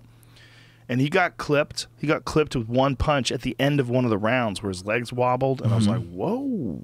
And then remember Floyd did the rematch, kind of picked him apart. Yeah, but once he downloaded it, but oh yeah, I just think he underestimated, didn't take him serious. It's possible, or it's possible Maidana fought really well in the first fight and didn't fight so well in the second fight for various reasons. Yeah, but the only thing with that is Conor's so much different than Maidana. Oh yeah, he's way more skillful, and he's very capable of doing weird shit. Like at a distance, his ability to move in and out is very crisp. You know, it's like you have to respect it. Like what he did to Jose Aldo, slid back and dropped that left hand in. Silly. That's not something a lot of people are capable of doing under fire. No, especially the stakes and your margin of error in mixed martial arts is so much smaller than boxing. It's just, you know. It's his timing that makes him special, and his timing will be better than Floyd's. Floyd's gonna be a little slower. I just think Conor's timing with the speed and power. That's why I give him a shot. If Floyd sleeps on him at all, and Conor comes in and does something very unusual and catches Floyd with a big punch early, it could be chaos. Especially with 8-ounce gloves. How about Floyd? You're crazy, man. Well, here's the thing: MMA fighters fight with 4-ounce gloves. So, like, why has boxing decided that 8 ounces are what's safe for everybody 135 pounds and up? 10 ounces. Yeah. 8 ounces what's safe for anybody 135 pounds and down. So that's like only a few weight classes. It's not shit, but also those boxing gloves, man, 10 ounces when you got the wrap on. I mean, if you have clubs on your hands, man. Literally clubs. It's just protecting you from not breaking it. That's 10 ounces. 8 ounces, 8 ounces way with less. the wrap. Yeah, interesting. It makes this so interesting. Yeah, it becomes like an MMA fight more. Mm-hmm. It's nuts. It's going to be real weird. It's going to be real weird until we see what happens. We might see Floyd pick him apart. Yeah, and the odds are that's going to happen, but I don't see it, man. If he really does start fighting like this, though, ooh, that would be weird. If Conor starts doing this, doing that, if he really starts doing the Machida, you're going to see it. It's going to be those first like 4 rounds. People, hopefully, whoever you're watching with, there's people just silence. Just what in the fuck are we seeing right now? Well, Floyd is also a counter striker. And so's Conor. Mm-hmm. But if Conor starts doing some weird karate shit and gets him on his heels, gets him moving back, and it somehow or another can get him into some weird position where he can move faster than Floyd understands, or he could close the distance quicker than Floyd expects. Listen, I asked Paulie, I go, Paulie, I know you guys hate each other, all that, but when you're sparring, were there things that were landing? He goes, he did some things that were unexpected and definitely landed. I'm like, man, the thing with Conor is, if he has that in his bag of tricks, when he throws it, it has to count. Because as soon as you throw it, Floyd's gonna go, got it, downloaded, got it, downloaded. Yeah. So how many do you have? 4, 5 over 12 rounds? You better make them fucking count, man. Yeah. It's like you got 5 bullets. You better hit the target, man. Yeah, it's true, right? Right. And here's the other thing: how brittle are Floyd's hands really? Pretty brittle. Broken him a few times, right? But it was a huge factor for him. If you've ever seen like his training stuff like that, after every session, his hands are in pure ice, and then he has the masseuse at night massage his hands. So it's obviously a factor. Right. So let's say that was that before his last fight? Yeah. For Berto as well? Yeah, it's been going on for quite some time. So they still get sore. Yeah. So think about this. 8-ounce gloves. He hits Conor on that giant Irish head. Right on the forehead. He has a forehead. Let's be real. Yeah. He's a good-looking dude, but he has a dome on him. He hits that hand, breaks his hand. We going Sizzler. There's certain factors I like to bank on. If That's Conor one of recognizes that his hand's broken, and he starts talking to him. All you have is a jab, and he starts shuffling, putting his hands behind his back. You broke your fucking hand. Oh, you're fucked. You broke your fucking hand, didn't fucked. You? Your little core and your little head. Dude, can you imagine? And then he just annihilates Floyd, just walking him down. Isn't it interesting? People were really mad at him for calling Floyd boy. Oh, man. You can call each other bitch, motherfucker, but don't say boy. But if someone goes, oh, do you know John? I go, yeah, that's my we're boy. Boys. Yeah. What's wrong with that? Yeah, we're boys. With Andre Berto, I was like, I kept saying homeboy. Then when he left, I was like, hashtag no racist. Hashtag no racist. Homeboy's okay. Is homeboy cool? Yeah, homeboy's like, oh, he's my homeboy. Hey, homeboy, you got to really figure this out. It's weird, though, because it has boy in it. I know. You can't have any pause between home and boy. Oh, no. Home, Listen, boy. homeboy. Yeah, you can't say that to a black guy. No, what? It's too much boy in it. It's too much. You got to be careful, man. Because like with Berto, he said something. Oh, that's my boy. And I was like, it's hard to say triggered around a black guy. Trigger. Why? Because it sounds like right. Yeah, you like any word that's close. It's like, what did you say? I said I said T, bro. Trigger. Yeah, boy, you just can't. Yeah, you can't. You can't. Like, did you see Cody Garbrandt kept calling Sterling boy? On call him social media? boy too. Yeah, boy's a weird one. We just gotta take it out though. You on social media, you can't do that. But why not? Well, because I mean, come on, Joe. But it's weird. Why. But here's the thing: if Aljamain started talking shit about Cody, that boy can't touch me. No problem at all. I know. See, I don't have a problem with that. It's crazy. Yeah, well, but no one has a problem with it. Well, but black people can use the N word in boy, right? Because they kind of they went through some shit to earn that title. But boy used to be fine. Isn't it tough? But no, it wasn't fine though, right? Boy was probably always used, like especially down south, as a derogatory term for young black men. Always. The white people would always say, "Hey boy, they fucked grown up men. boy. Hey boy, over here." All those fucking Home Depot candle carrying douchebags fucked up boy. It's a fun word. It's a great word. Those are my boys. Now I can't say that anymore. You can definitely say that still. Not if I have the token black guy. Yeah. Those are my men. Those are my men. Hang out with white people just for that reason. All whites. All whites. I get Charlottesville. Fucking. Yeah, about Ian Edwards. I can't ever say Ian's my boy. Nope. That's out the window. No. But with Cody, I don't think Cody's racist. He was like, wait till you, all right, boy, keep fighting. Like, but again, you got to know the connotation. You got to know you're talking to a black guy. So probably just don't use it. Like, use bro. Right. Like, if you said that to Dominic Cruz. Right? White guy's own bro. We did, but it used to be a black guy thing. No. I feel bro? like, no. What's up, bro? No, black guy's own bra. No. That's new. Bro was like the 70s, back when they had platform shoes on and fucking bell bottoms and shit. See, I feel like black guys had brother. They had brother and bro. What up, bro? Really? Yeah, they had You're bro. older than me, so bro's like surfer like that. Yeah, bro. I'm saying, no. It's like Hawaiians. You're BRAH. Hey, I'm talking BRUH. That's bruh. Bruh. Hi, bruh. What up, bro? Yeah, that's like from Ice-T. I think he probably invented that. Correct. So then they own it. Or should I say Ice Cube? Which one? Ice-T. Ice Cube or Ice Cube? Ice-T's a little older. You know what I'm saying, though? Like, but there's they different... had bro, man. White people fucked up bro. The racist Bro whites. became like guys who wear like loafers and go to private schools. Hey, bro. Yeah, maybe like the frat boys, bros. Yeah, like guys trying a little too hard. But now it's a bad connotation because they go, "Oh my God, there's such bros over there." Yeah, I'm like, God, crazy bros. Like as soon as someone goes, "Oh, they're such bros," like I know exactly what they're talking. Oh my God, I get bro science all the time. Me too. Like Joe Rogan's using bro science. I don't know. Vegans love to say that.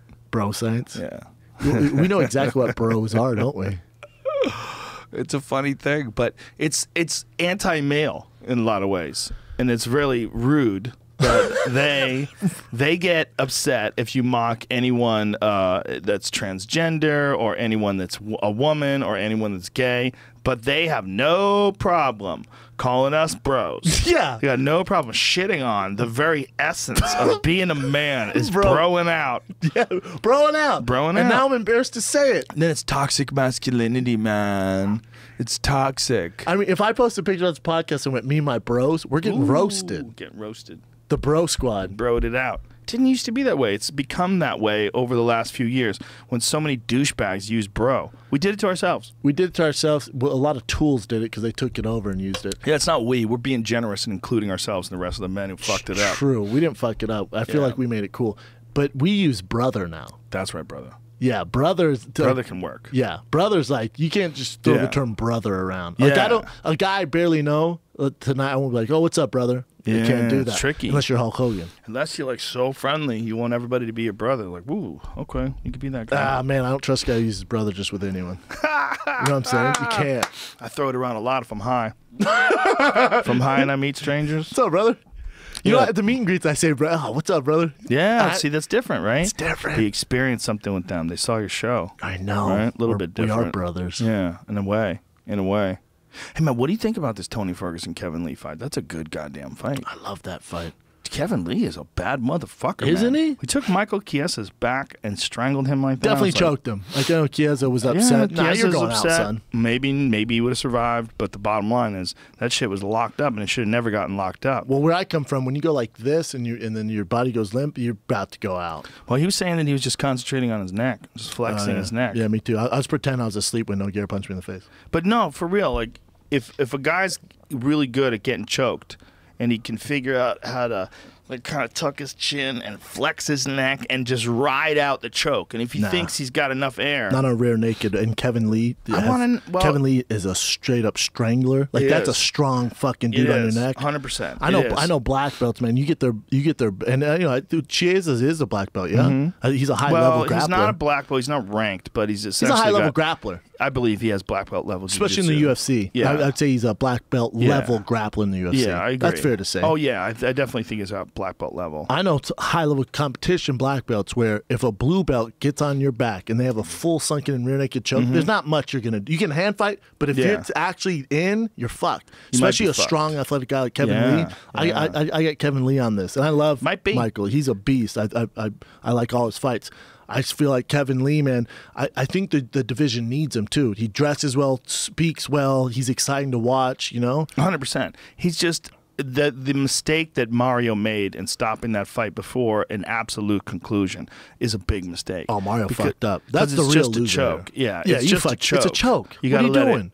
You have to let it play Because now we have out. to have this argument, and then Kevin Lee's like, nah, he was choking him out. Chiesa's arguing it wasn't. Like, you fucked up, Mario. God damn it. Because if Chiesa just did go out unconscious, then we got no debate, and then Kevin Lee has this amazing, clean win, and there's no bullshit attached to it. To me, though, it was an amazing, clean win, and we just moved on and went, Mario fucked up, but he was going out. Anyways, what's next? I can't accept that. The UFC accepted it because they went, here's an interim fight against Tony Ferguson. I know they did, and it's a good move. Chiesa, you're on the undercard. It's a good move, too, because Toney and Kevin Lee were jawing back and forth with each other. Yeah. That's a good fight, man. It's a very good fight.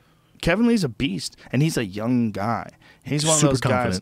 He's one of those guys that, like, you see from his first fight to the UFC, you see his giant leaps. And every fight, though. Yeah, the Chiesa fight was a big leap. Chiesa fight, I thought, was going to give him a lot of problems. When he took him, got his back, I was like, Jesus Christ, man. And Chiesa landed a left hand on him, but when I watched it over in the replay, sometimes when you're seeing it live, too, I'm looking at it through the fence. I'm looking at it happen. It's hard to tell what lands, what doesn't land. He moved away from it mostly. Caught on the end of it, moved away from it. And then, once they got to the ground, it was crazy that he took Chiesa's back and he dominated the position. Super dominated. The other thing I find interesting is Kevin Lee wants to fight Khabib. After every fight for the past 3 fights, he's like, I want Khabib in Russia. It's like, God damn, Detroit superstar, chill, son. Well, that's the way to do it, man. Asked to fight the scariest fucking guy in the game. But the thing about Khabib is, I don't know where his body's at. When they're saying his liver shut down when he was supposed to be fighting Toney, you're talking about a different game. Yeah, what does that mean? Like, are you okay? He was cutting so much weight that his body literally was shutting down.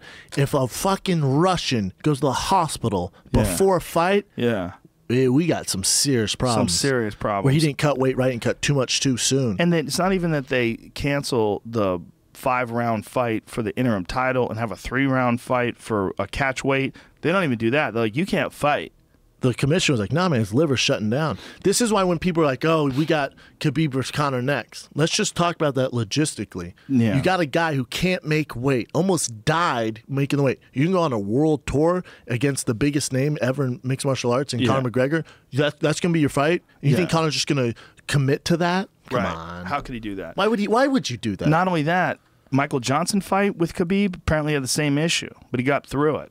Like, they're saying it's the same thing that happened in the Michael Johnson fights. This means, like, as every weight cut you do, especially as you get older, apparently your body resists. It's like a sponge. It gets bigger and bigger. It gets harder and harder. Your body does not want to do it. No. Yeah. Resist every time. You get fat as fuck in between fights, too. Correct. You know who's hilarious? Kat Zingano was talking about chicks, like, gaining weight in between fights. About you cut all that weight and fuck your body up. Like, for a woman, getting that low in weight and body fat is probably even more fucked up. The thyroids are fucked. Like, my brother, my sister-in-law, my brother's wife, she did competition where she cut weight, and her thyroid, it just fucks their bodies up. Oh, when they're doing the bodybuilding competition? Yes, where they cut all that water weight. And, like, for the girls, like, some of these girls you'll see in the UFC, like, the day of the fight, like, God damn.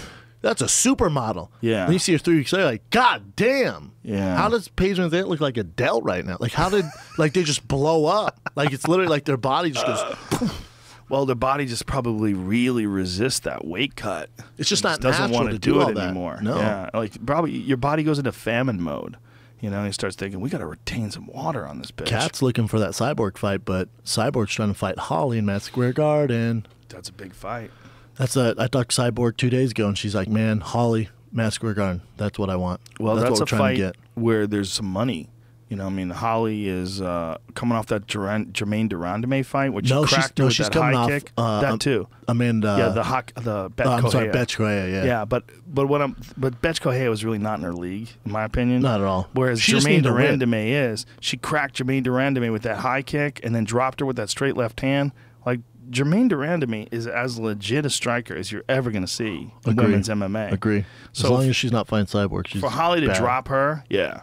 She just didn't want no part of that. Have you ever seen anything like that ever in mixed martial arts? Like, not interested. Damn, went radio silent for fucking 6 months, and then came back. It's like, no, she did stuff like 10 years ago. I'm going to cut down to fucking 135. Well, when I was talking to her post-fight, and I said, well, what about Cyborg? You know, I was asking her and doing the post-fight interview, and she's like, I think I got to get some surgeries. Yeah, shit, my fucking hand hurts right now. Let's talk about this later, Joe. Good question, though. Probably, if you do have a hurt hand, which I believe she probably absolutely did, now's the time to do it. Like, hey, I got this title. I definitely don't want to have one hand.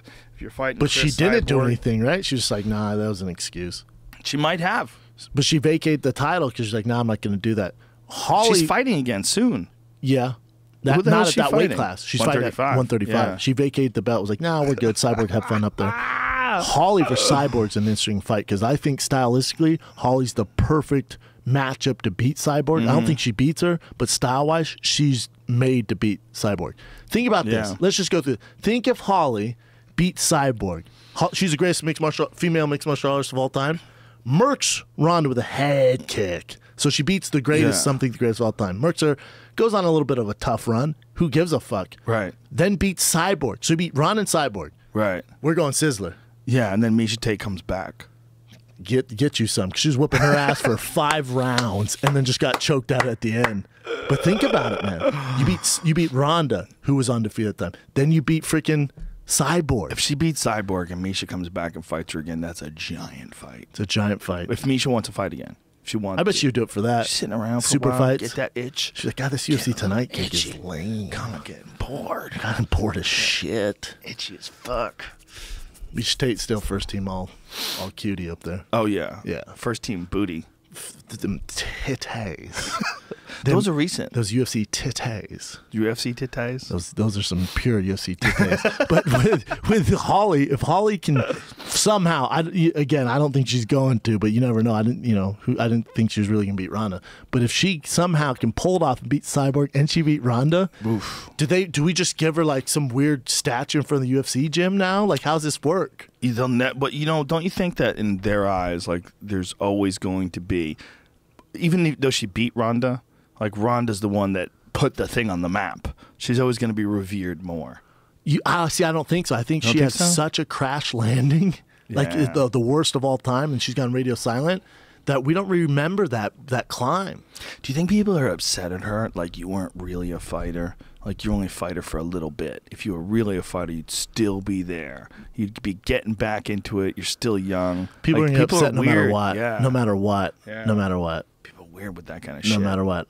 They thought you were one thing, and you fail at it. I know. Like, you fucking loser. I know. They get mad if you were their hero. For sure, and you're not doing what they wanted you to do. Or you talked about being a do-nothing bitch, and now you get knocked out, and you're doing nothing. You know, it's like, how dare you? I bought the shirt. Well, like, she was hosting Battle of the Network Stars.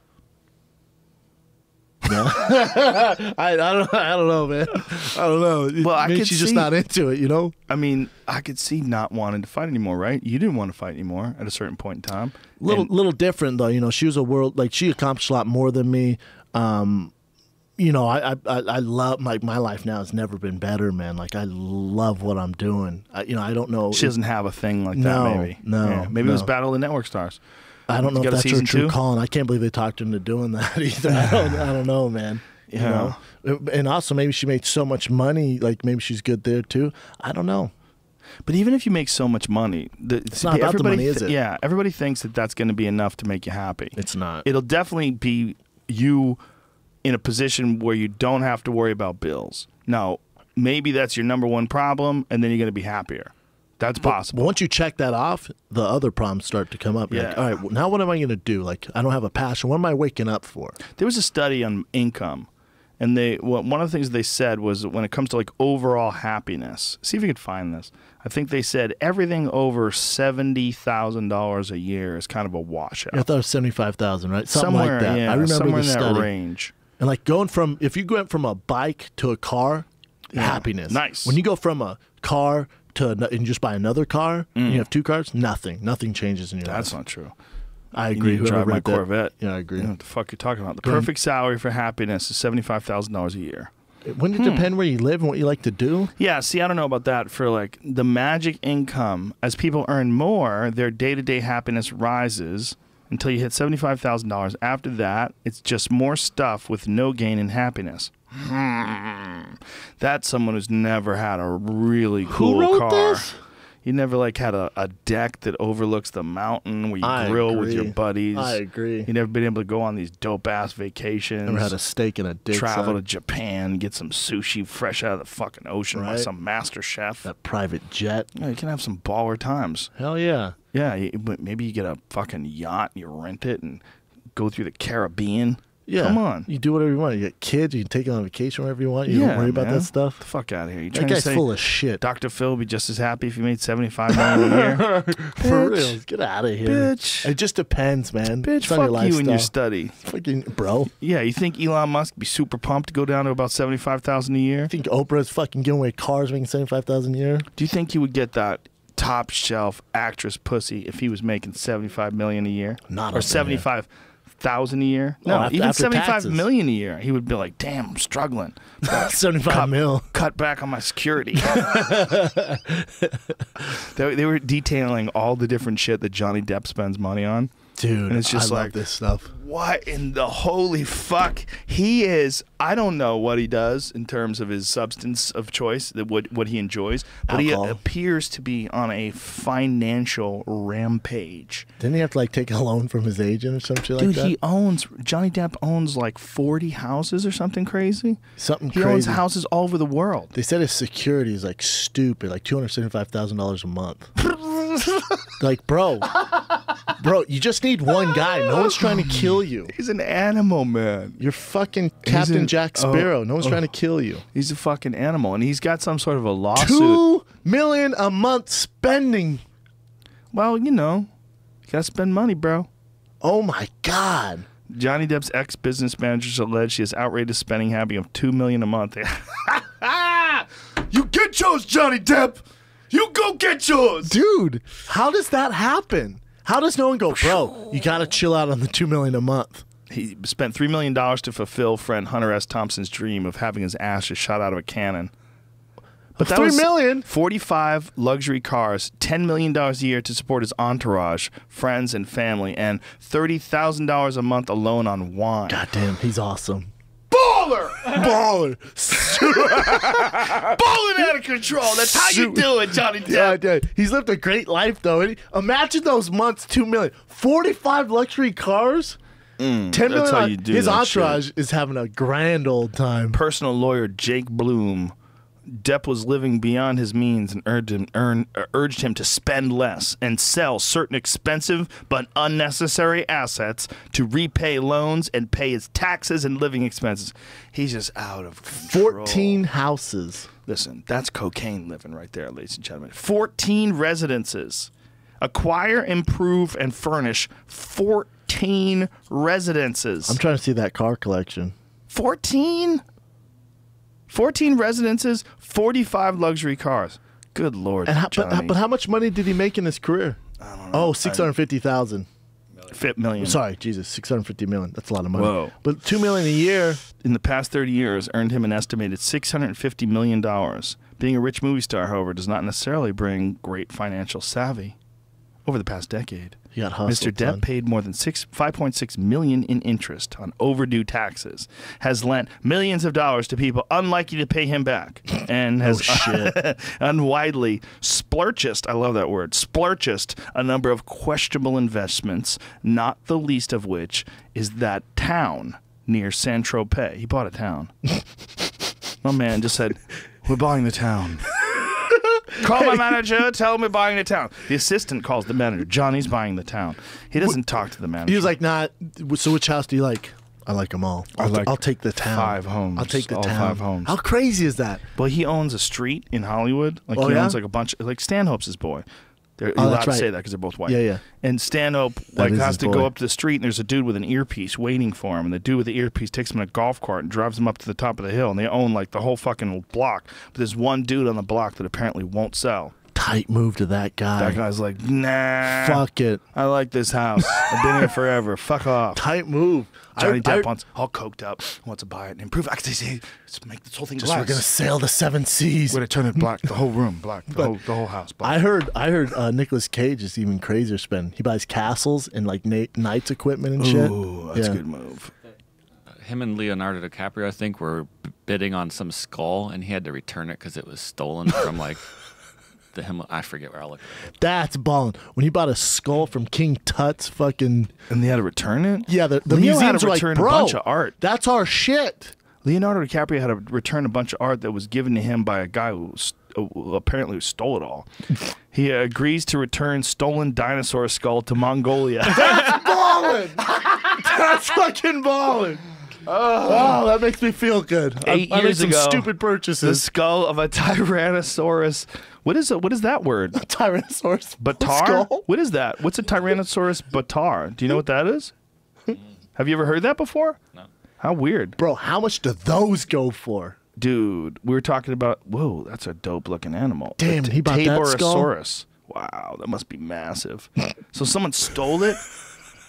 Someone stole it and he bought it and he had to return Off it. the black market? Wow, that's crazy. Where do you put that in your house? Where do you put it? Okay, so here's my thinking. You have to have a real skull. Like, if you want to buy some replica, like a child's toy, you're a fucking asshole. If you have one of those things, you know, Oh, like, fuck you. If it's not Yeah. real, yeah. how dare Yeah, you? that's what I'm saying. Like, if you go to a lot of museums, a lot of the skulls you're seeing are replicas. Damn, 276,000, better deal than I thought. What? That's it? Joe, we need one for the new studio. Buy it. I'm thinking Let's about make it some right now. bids on a T-Rex. Let's just have like 3 raptors at the new studio. Dude. I'm thinking about it. How many? What's like the most common dinosaur that you could buy? I bet something lame. But you get like a stegosaurus for cheap because they're fucking have little vegans. heads. Yeah, they're vegans. They're all small. They have little heads. Now you want to try Triceratops. Damn. Oh, those saber-tooth ones are bullshit. We ain't trying to have that. Yeah, well, saber-tooth tiger's not a dinosaur, Jamie. I That just doesn't. typed it. That doesn't count. Make sure they're real, Jamie. 55. It's on Etsy though. I don't know if that's real. Is that a It's on Etsy. hey, free shipping, free shipping, $55,000. What is it? What are they saying they have? What is that? That On one? Etsy. What is the animal? That real? Oh, that can't be real. Authentic fossil mosasaur haliosaurus amborgi. Dude, that looks sick in the Aramborgi. studio. Yeah, like that does look pretty dope. Yeah, it What is does. that thing? How big is it? 78 inches. 81 long. Dude. tails. It's, Damn, that thing's 6 feet. fucking Is that big. real? That's real, They son. really have that for sale? And we get free shipping right now. That's the thing with Nicolas Cage's thing. So it took like 7 years for him to get the certificate of authenticity, and then when they got it, that's when they found out it was stolen. So you could buy some fake shit, not know for a while. Dude, they had a dope ass. Well, there's one. You can get a T-Rex for 1.8 million. Yeah, I just can't imagine that for $55,000 you get a real. Is that what it is? How much was it? Yeah, 250? No, 50? 55. 55 free shipping. Not And a how bad much gig. T-Rex is 1.5 million? Yeah. If I was like some Sultan type character, Oh, I'd have all that around my house, like Game of for Thrones. sure. A T-Rex skull. Ooh, scroll Ooh, up. that's How much? sick. 1.8 million? Yeah. Wow, worth it. If you- If you're Warren Buffett, Do and you're those go 90 up and in- you're worth $80 billion Right? bucks. Like, why not have a bunch of buy that shit in your out of house? that. Buy the shit out of that. Your wife would just slowly start to realize you're going insane. Start constructing a dinosaur in the middle of the living room. And all of a sudden, a construction crew's at the house. Like, what's going on, honey? I got I'm T-Rex raising the coming. roof. I got a new T-Rex Got coming a in. T-Rex. He's too tall. We're gonna have to cut out the ceiling. Too in the tall, living bitch. room. Yeah. I'm gonna put a Dude, glass ceiling. in out the of living room. stock. Out of stock. Out of stock. That means somebody bought it. A Velociraptor from Jurassic Park. Oh, but I don't want a rubber toy, Oh, Jamie. fuck you. You know what? I won't want take a real you know what? dinosaur. I'll take that Predator thing, though. I will take that Predator thing. How about this head? Oh, I know a dude who makes those, man. The guy who made the American Werewolf, Patrick McGee. He makes Predator thing? He makes the Predator and he makes the Alien. Those can't be cheap. Ooh, So, should we get that $1.5 Bugatti million limo, though? fish. This fish is $1.5 million. That's gross. What? Yeah. What? Trying to pull it up. What? White diamond, premium white diamond. You'd be an asshole to buy a fish for $1.5 million. Depends. What's he do? Is it alive? What's he do? What is it? Is it a carving? Seldom seen fish. The What? most exclusive breed in the world. Premium white diamond fish are rarer than precious gemstones. Oh my God! So it's one of those things. If you're an asshole, you have it in your fish tank. This fish right here A genetic is mutation. $1.5 million. Did you see that white moose fish. the other day? I did. All white moose. Yeah. Bro. Apparently, there's only like 100 of those. If you have an all-white moose at your house, you getting some panty droppers. Here's the thing, man. Here's the real thing. If you're on a hunting trip, okay, that moose is a legal-sized moose, and a white moose steps in front of you. Do you release that arrow? Yeah, you got to shoot that white moose in his stupid face. It's a. It's totally legal. I don't like the way he looks. It's a good-sized moose. Oh, we're just Good gonna sized shoot. moose. We're just gonna shoot the black moose now. Fuck a white moose. Brown moose lives matter. I don't discriminate. White, black. Yeah. I've never shot an arrow in my But the life. thing is, man, here's the thing about animal rights activists and people that are nutty about animals. Again, what this is a genetic anomaly. It's not like this is a specific breed. It's like an that's albino rare. person, right? It's not albino, though. It's not an albino. Apparently, it's just got some weird genetic anomaly. 1 of 100. Yeah, there's 100 of them. So what is it? Like, see what if it says? Scroll up a little bit. I think it says what the genetic mutation is. Yeah, see, it's fur coloring is a genetic mutation, and it's not an albino. Not an albino, unlike like all white animals. I heard they taste like vanilla. They taste good, dude. Oh, you never had a white one though. You never even seen one. I bet. Same Shit. on the inside. It's like white people. It's all the same. Once you get No, in there. look at that! Wow, it's crazy. Another some people thought the string coloring might be another sign of a sure to be coming apocalypse. Oh, God damn it! You see a horde of white moose. Yeah, There's only 100 of them though. I wouldn't tell anybody. I'll tell you one thing: if I did kill that, I'd keep my mouth shut. I wouldn't tell people; they'd get too mad. Even if it didn't matter. Like if you find a bear, okay, like there's a black bear. If you're hunting black, first of all. If you're hunting black bear, people get mad at you anyway because you're killing a bear. Yeah. Because they don't round bears. They think the bears are extinct, or there's a There's a few shitload of of bears, depending where you're at, There's right? so many bears that they're all cannibals. They eat each other. Word. That's a fact. Yeah, they eat the cubs. Yeah. They eat the cubs like crazy, including the females will eat their own Like cubs. Cam was saying, he has to take out the big older ones because they'll fuck up all the cubs. Yeah, it's actually better for the population to take out the big males because the big males eat cubs. Correct. Like when we were there, oh wow, look at these white deer. See, I'm gonna Those go, the two pigs. white moose. bro, I'm gonna go. Those ahead are and, little baby white Twins, moose. yeah. I'm gonna Oh, wow, grab they look one of like those. pigs. I Oh, would they look grab like one of pigs? those and run off in my car. They're cute as shit. Oh, they're adorable. The twins are likely less than a month old. Dude, they're so Aw, cute. Little cuties. Little cuties. That you'd get. And there's there, a mama moose. That big mama's gonna She will fuck wreck you up. your world. They're different than any other ungulates in that they're real aggressive. Like a moose will chase you down and beat your fucking ass. They're super dangerous. A deer's not likely going to do that. They've done it before. Ah, fuck it, deer. Elk might stab you. Really, with those horns? You get a little cocky when he's horny. You cock blocking an elk. Oh yeah, That's when they're crazy. that's rule number 1. They will fuck you up. They have swords growing out of their head. See, I'm down to do on a hunt like that. Something dangerous where, hey, like I gotta watch my P's and Q's. Like if we're hunting like baby fawn, I can't fuck with you guys. Yeah, I told Cam this, man. It has to be something dangerous, and I'm down. Okay. Well, deer, I mean, if they did want to fuck you up with those things, they could stab you. But the thing is, they're prey. I mean, this is what they are in nature. They eat grass and they get preyed upon. They are the food source of mountain lions and wolves and bears and countless other animals. I mean, that's just what they are. They're beautiful while they're alive. It's not like you should somehow or another, diminish their existence. But that's a prey animal. That's why they're here. That's why they're. I mean, in the system that they're in, the Talking about the biological ecosystem. system, yeah, the Talking ecosystem. about the world, yeah, we didn't create it. Yeah, they're goddamn delicious. So I had some access deer for dinner last I've night. never had access there, but when you post those, I get so hungry. Ooh, so good. I've been tearing the grill up lately. That, in my opinion, is like the most. If you can get to Hawaii.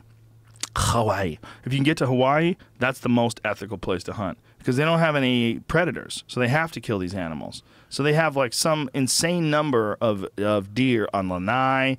They have access deer on Maui. They have them on I think Molokai has them too. Yeah, there's no predators. No predators, none. So the only predators are people. So they actually bring over snipers to take out some of the deer to keep the population numbers down. Goddamn, a because if the population gets too high, what happens is these deer start getting disease. They start, they run out of food to eat. The good thing about Hawaii too is there's so much growth, like so much plant growth. They can eat I like love crazy. Hawaii, man. Love Hawaii. Love it. You weren't there for your birthday. What'd you do for your birthday? Nothing. Went to Disneyland. Took the kids to Disneyland. Oh, okay, Went not with by Cam yourself, Haynes. 'cause that's some weird shit. My family, Cam Haynes' family. Oh, that's cool, went to man. Disneyland, had a good time. Yeah, I'm not a big party guy. You should have thrown a birthday party and then had your family speak into a video. Oh, that'd be a good idea, right? We had a friend do that. What friend? Anyway. Yeah, I'm not a big birthday guy either. Yeah, it's just like I don't want to be the center of attention like that. As ironic as that sounds, because most of what I do, you want to be in the center of attention in some it's way. a little awkward. Yeah, but it just seems like needy. It's just weird. Yeah, I'd rather just, I don't know, do a set, have a nice dinner. Yeah. So went to Disneyland. Rode the Guardians of the Galaxy ride. God damn, it's fun. You love it? So good. I thought, like, how are they going to make Tower of Terror better? Oh, that's right. Tower of Terror is my favorite ride of all time. They It's shit even on better it. now. Really? It's better. I'm not a Guardian Galaxy. Oh, I really haven't seen it. Guardian of the Galaxies, right? You never saw that movie? Nah. It's a fun fucking movie, Is it? man. I haven't seen part 2, but I saw part 1. Oh, you finally saw Alien Covenant. Ooh, I loved it. How good. I fucking loved it. told you, man. I loved it. Loved All these it. people that didn't like it, My favorite Alien. get out of my life. People didn't like that. Right? You got some shit advice. It was brilliant. Yeah. What did you say is a bad movie? Alien Covenant? Oh, yeah. Click. Dude, I was crunk. I was crunk for that Alien. I was... I loved it. I swear to God, when the movie got, I stood up, stand ovation, slow clap. Everyone else, sit down. I love when they made the AI guy. He gave him. I don't want to say too much. Spoiler alert. I should The probably movie's shut been up. out for a grip. It doesn't matter. Some people out there don't have the time. God damn it. It's been out for how many months? Okay, you're gonna have to tune out now, folks, because we're gonna talk about If you haven't it. seen Alien Covenant, that came out Jamie hasn't heard. 7 months ago. Go ahead and zone Jamie's out. fucked. He has to eat it. He has to eat it. Well, There's all nothing right. he You can don't do. have to tell the story. That one alien, that hybrid alien. Yes. Ooh, dude, it was fun. I like the fact that the AI guy, like they cut out his creativity. 'Cause Right. He started getting weird. Yeah. Makes sense. Like if you give artificial intelligence the need and the ability to create. So, but this movie, it went Prometheus first, then this, right? Yeah. Yeah, it was like 10 years after Prometheus. Yeah. See, I love Prometheus. I like that Hey, too. what was the movie with the alien? They named him Calvin.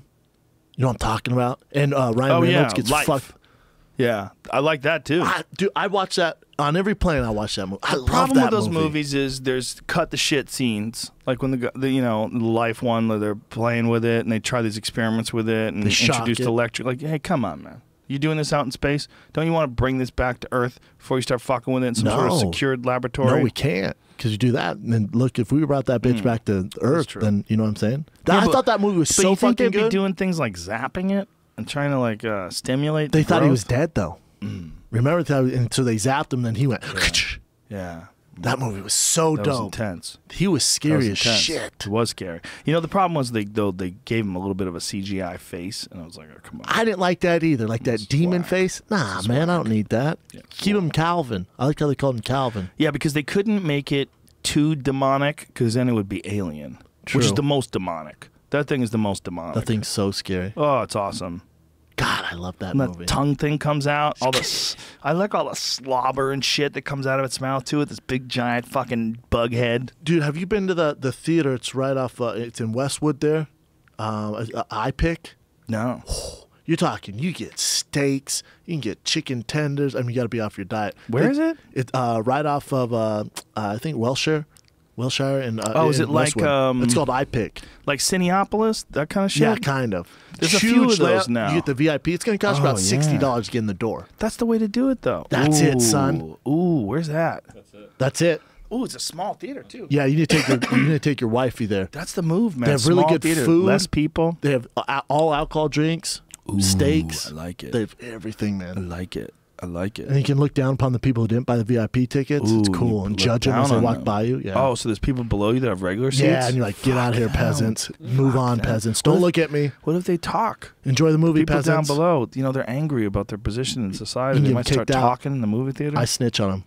You cannot snitch? Yeah, I snitch on them right away. Excuse me, no phones. Ma'am, phone. Did you know that there's a system that you can get for your house where it downloads movies as they come out and you can watch brand new movies? I need that shit. As they come out. Because with a kid, like like Annabelle, the new Annabelle came out. I love scary movies. Did you see it? Not yet. I'm dying to see it. I'm scared. That new you seen that new It trailer? Yeah. Shit your pants scary. It looks scary. Coming in September. Here's how you use Movie Pass. People are getting pissed off about this. Sorry, I get this Why? off there. I think it's run by Netflix, or the same guy that started Netflix started this sort of thing. It's been available for a while at $50 a month, but now it's down to $10 a month. What? There's some weird catch. There's some catches to it. Like it's only for 2D versions, and then like you still have to pay for a ticket or something, and then you get paid back. There's some weird like caveats to it, I would people pay are, like, $100 a month to watch movies at my house. This is not at your house, though. Yeah, this is different than what Joe's talking about. He just Sorry, this is introduced something totally different. Oh. This is just cheap movie tickets that people are mad about. Yeah. But the house thing's not cheap. The house thing is a system you get. I think it's like $50,000. And once you have it installed in your house, then you can watch movies as they come out. And they're on like a hard drive. I'm such a movie buff. Dude, if you had like a home theater, that's what I'm saying. Having a home theater is clutch. And seeing new movies, because with a kid, it's tough to get the babysitter. I see movies like, fuck, man. Yeah. I just saw like Star Wars. Like it takes a while. Like I'm like, I can't wait for that to come out on DVD. It sucks. It's tough. It is. Thing? But you can't even see what movies are I available think that's exactly unless you pay for it. So I can't even find a dealer. It's most movies that are out. I think that Cinema. is exactly it, and it's very expensive. Like I said, I think it's like $50,000. And it just comes with the service to provide the movie? Yeah, I think it's like a hard drive, and you download whatever the movie is that you want to see, and you can watch it. I feel like you shouldn't do that now, because with technology is coming so fast, and like Netflix are going, big movie stars like Will Smith and these guys and Adam Sandler doing these Netflix deals, so you don't have to go to the theater. Look at this. It's got a fingerprint reader. Finger swipe with liveness detection. Liveness means someone wants to cut your fucking hand off and have a dead hand that they use to start up your screen. Or just take your fingerprint on a piece of paper. Or a dead hand. Whoa. Liveness. Where the fuck you see liveness? Right up there, under fingerprints on it. What kind of a person wants to kill someone so they can see Pirates of the Caribbean 8? Oh, dude, I would... I might kill a bitch to see the new Ed. To see the new Ed at my house, I'd slice someone's finger off. At home. Dude, how great would that be? I don't like getting ready, good. going out. I want to chill at home in my undies, watch all the new movies. The real problem is other people when they can't keep it together, when they start answering phones and bro. talking. I've been at so many movie theaters where people start talking. It's Dude, so annoying. I used to go to this one movie theater. It was a little urban. Take that how you want, a little urban.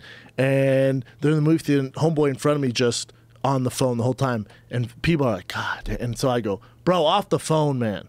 And he keeps going. He puts up his finger like this. I'm like, oh. He keeps going. I go, no. Bro, movie star. I go, bro, off your fucking phone. And he turns around and goes, wait till the movie's over. So like, I've been in some fights, man. I think I can fight. And the whole movie, all I could think about, I'm like, all right, what am I going to do here? I got my girl here. What, is he with all those people? Because they all look similar, if you catch my drift. What am I going to do here? Am I going to get jumped? Like, how's this? I can't even tell you what movie I saw. It fucked the whole experience up. Yeah. I'm just balls deep in popcorn thinking about how I'm going to fuck these guys up. Carbon up. Carb loading. Movie gets done. He doesn't say shit. Fuck the whole movie up, though. Well, you should have said something. I was stressed. Just How because you long never ago was know, this? man. Probably like 3-4 years ago. I think I know. I think if I was you, if I could remote control your body, I might go over there and smack him in the head. Yeah, but what happens if there's a bunch, man? You're with your girl. You know what I'm saying? It's true. It depends on how many you got. But yeah, it is a very, very rude and disrespectful thing to be on your phone. But I could see he's on Instagram. Yeah. Like I can see your phone. You're on Facebook. And what the fuck? You're in the movie. Because he's a dummy. People You're a are dummy. addicted. You're a dummy. They're goddamn addicted to their phones. Like, do you know how few people have the ability to sit through a fucking podcast without looking at their phones? You know how to do it. But a lot of my guests, I see them checking their phones. They start checking their phones and doing this. Texting. Hold on, I just got to text this guy. So right back. disrespectful. Yeah, like, would you do that if you're on Sports Center? No, you wouldn't. Yeah, right. Especially not now. You know, in this day and age. But for some people, the requirement of an hour or two, or in a podcast, 3, without checking the phone, impossible. Chill out. You're not that busy, folks. It's not that. It's they're addicts. They're straight up junkies. They're getting that little tweak, that little rush of anticipation. Dopamine, right? The dopamine, if they get an email or text. They say literally, we don't even know how addicted the phones are, but people, their brains are becoming addicted to it, just to the sensation of feeling it, and the colors and mentions and Instagram and DMs. Let me check my phone real quick. Yeah, let me check my phone. It just seems now like that we're talking about, my mouth is salivating. It's never as fun as talking to friends. But No. you go to a restaurant, you'll see 5 people on their phones not even looking at each other. I hate that shit. And when man. you're hanging out with a friend and they're on their phone all the time, it's brutal. it's like, the dude, like, come why be even here. fucking be come here? be here. Put your phone down. Put your phone down. There's some restaurants, they take your phone at the door. You know that? Fuck them. And there's some that give 25%.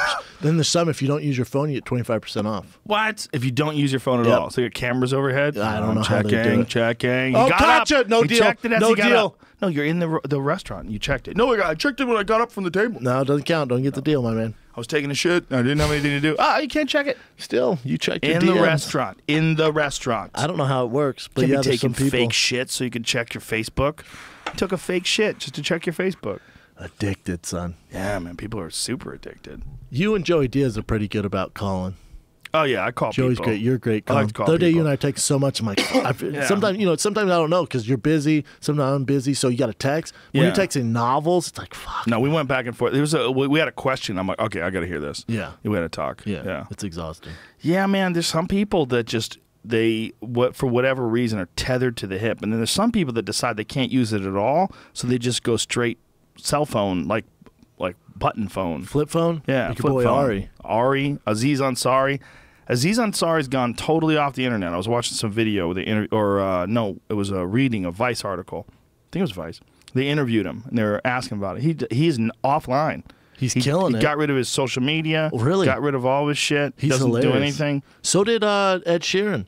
Because he appeared on Game of Thrones and he got such backlash. He was just, he stopped doing it. Come people on, are cunts. You have thicker skin. Stay for God's offline sakes. for a few days, bro. But people are gonna hate on it. You got to use it for what it is, Like for these trolls, who gives a fuck? What People the hate on sheep everything. Say? Everything. There's nothing you do to get away from that. Nothing. It is what it is. Go to Kevin Hart's post and it's like, "Fuck you, little man." It's like, Kevin Hart. Yeah. God damn. How Doesn't can I boo matter. Kevin Hart? There's too many people. And everybody having access to you, everybody being able to communicate with you. If you just decide to swim in that river and you wonder why you got poisoned. Yeah, I agree. The problem is with your kids. Like even now, my son, he wants to grab my phone and do it like just. He's not going to Twitter and checking DMs and dick pics, but he's like scrolling through everything just because of the stimulation. Oh yeah. But with like your daughters and stuff, how old are they? 7 and 9. They have phones. No. Your 9-year-old doesn't? No. She getting left in the dust, son. No.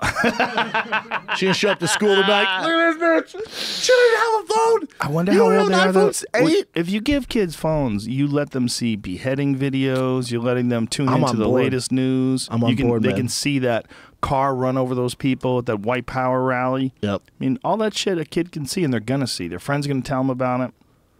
Just think of the shit that you look at. I mean, think of the shit that every day I'm posting some new ridiculous video, someone doing something stupid, and It's a getting brain bummer. damage. But good luck keeping an eye on your kids' hand. Ninth grade is, or 9 years old is what grade? 3rd, and they're going into 4th. Wait till she gets to 6th grade. Yeah, I think like You're gonna have her be 6th the and nerd 7th. in school, or sometimes they have the iPads to write notes and shit. Oh yeah, for sure, and those things go online. Yeah. Yeah, it's one of those things where you got to wonder at what point is it okay to give it to them, and how much do you regulate it, and how much do you do it by example. If you're at home with your kids, you're like, stay off the phone, kids, and you're just like constantly checking your I phone, know. then they're going to be pissed at you. There should be no phones between whatever, especially dinner time. So it's gonna be a beast, man. What a big thing we do in my house, a lot of art. That's cool.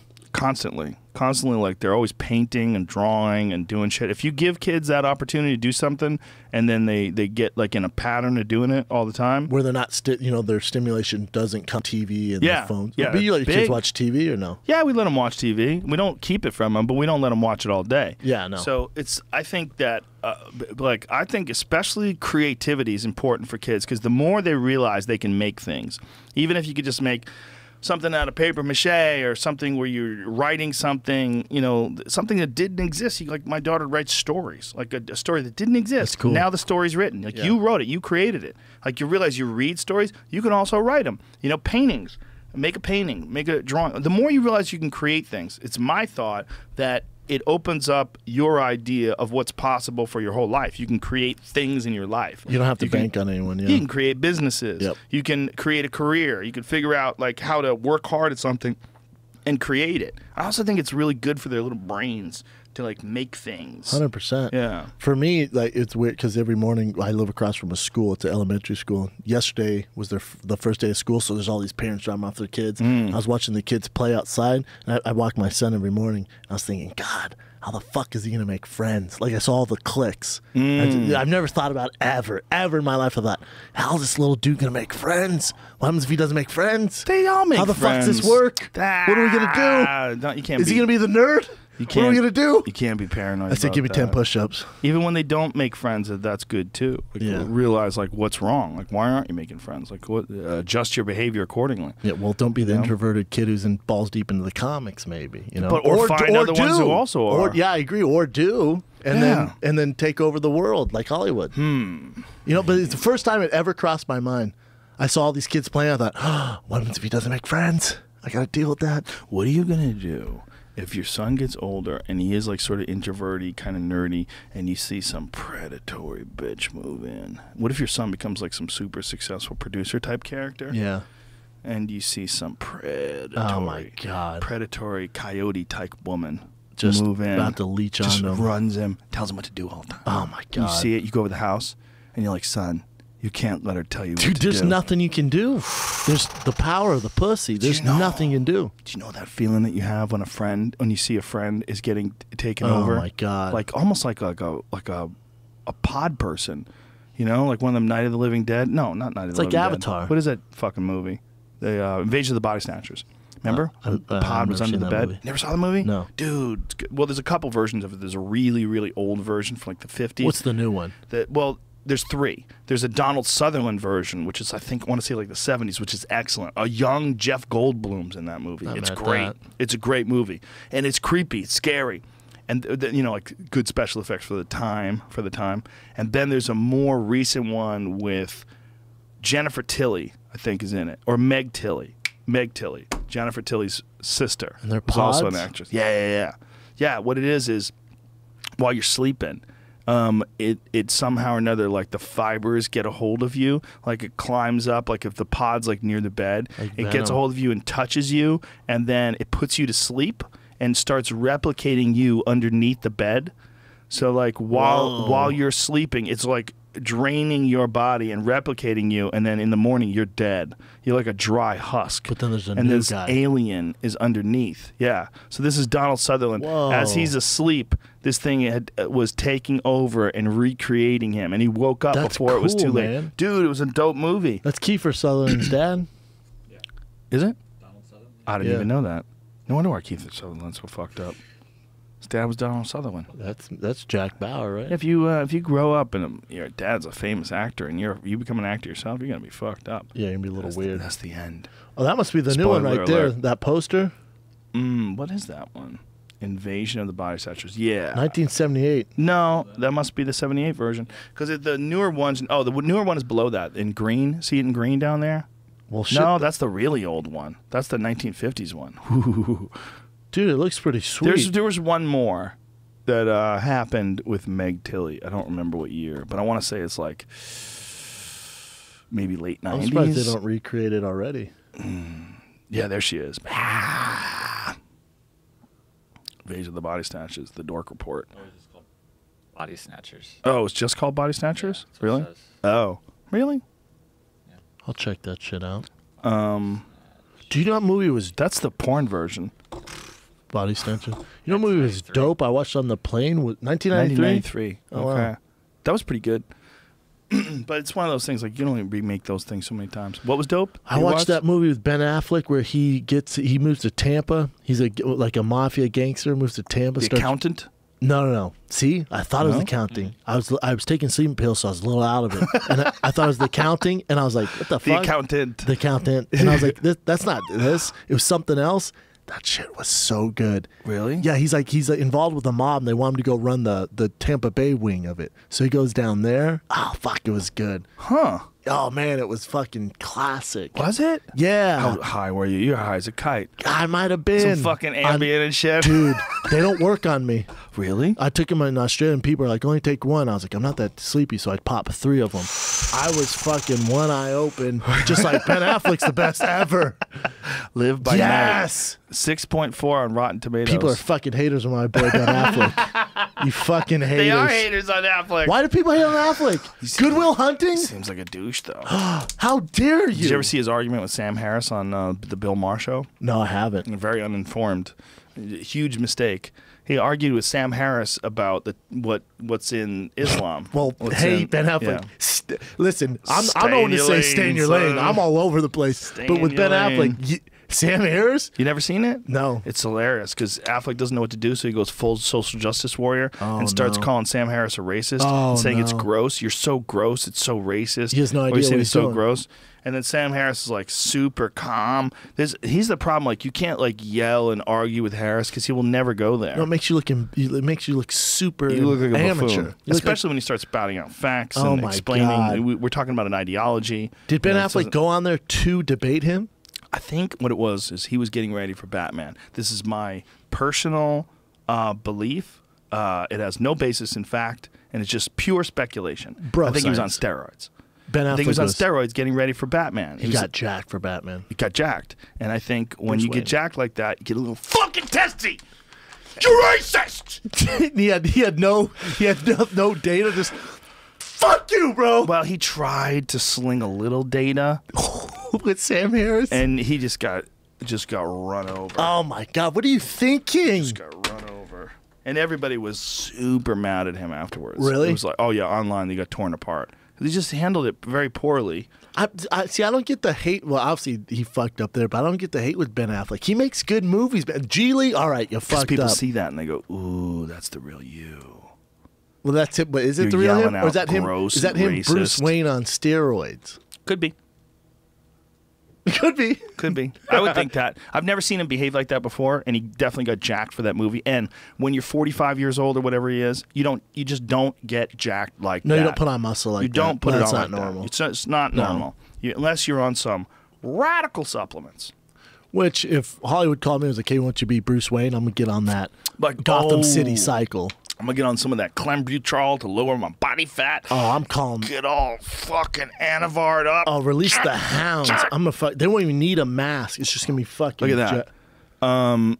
He gained 20 pounds, 228 pounds total. Got down to 7.9% body fat. Ben Affleck's trainer, Walter Norton Jr., talks about Ben Affleck's body during the days filming The Town.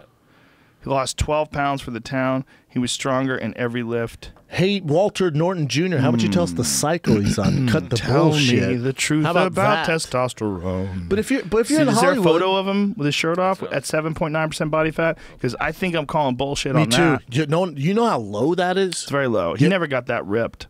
He wasn't even as ripped as the last Batman. Christian Bale? Yeah, Christian Bale's more like ripped. A coat hanger, though. You know, he's real thin. No, he got jacked. He kind of put on some muscle, but he's always thin. I know what you're saying. You know what I'm saying? Low body fat. He's an ectomorph. Yeah. Yeah. I don't think he's an ectomorph. You don't I think he's so? a mesomorph. Oh, no. I don't know. Well, let's look at him. We'll look at him next, but I think you're wrong on that. Wow. Let's see, you got a good picture?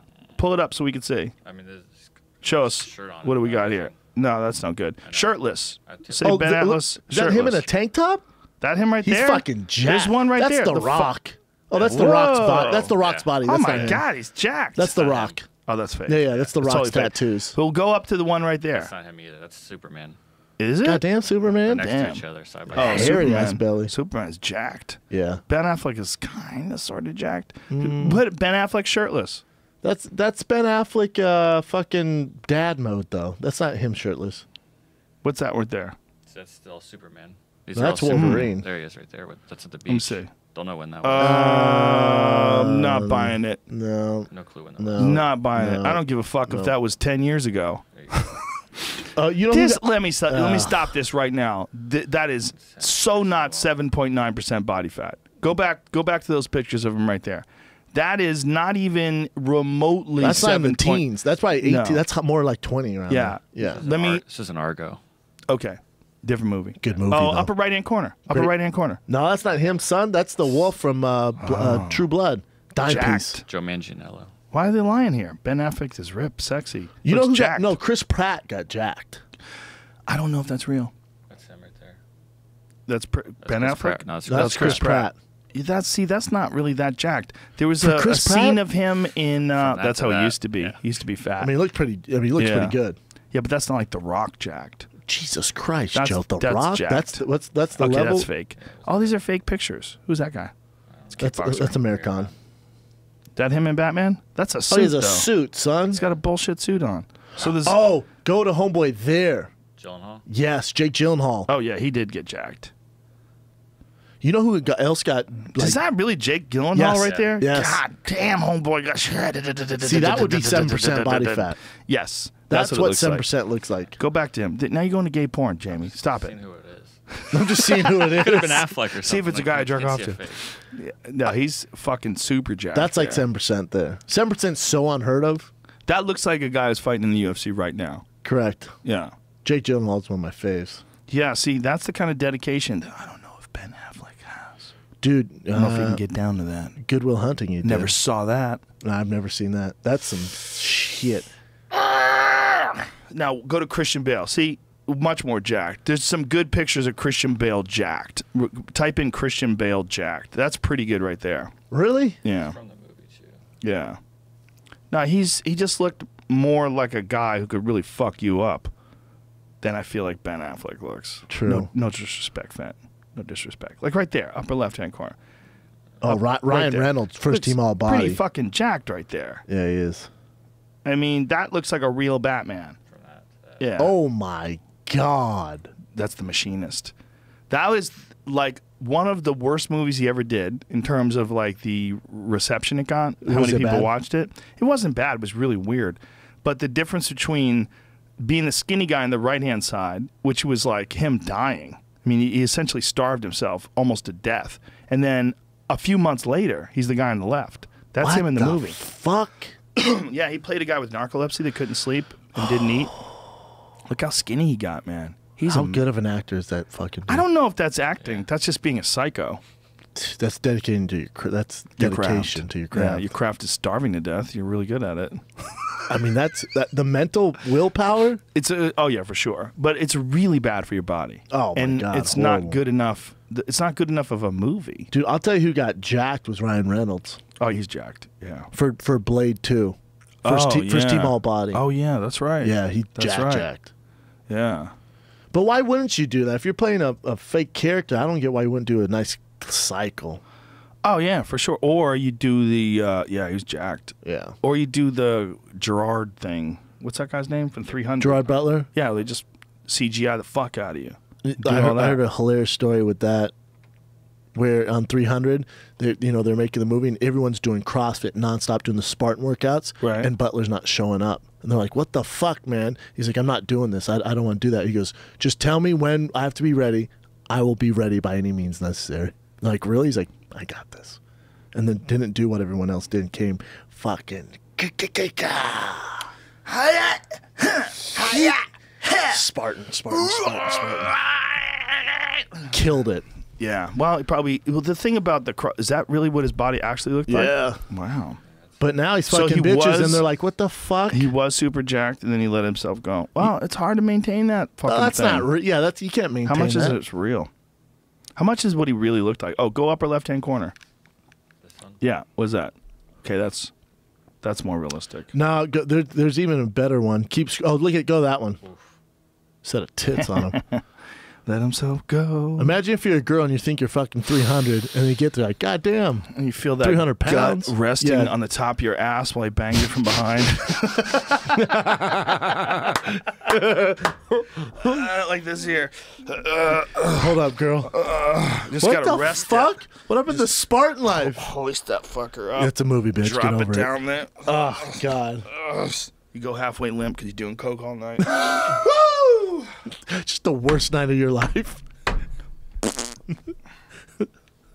What you gonna do when they come for you? Brendan Schaub, we gotta get out of here. I got another podcast. We do. That was fun, man. That's so flew much fun. by. Yeah, that was 3 hours, was man. it 3 hours? Fucking flew by. God I mean, damn, it was awesome. We talked to Mayweather. We definitely McGregor. talked to Mayweather McGregor.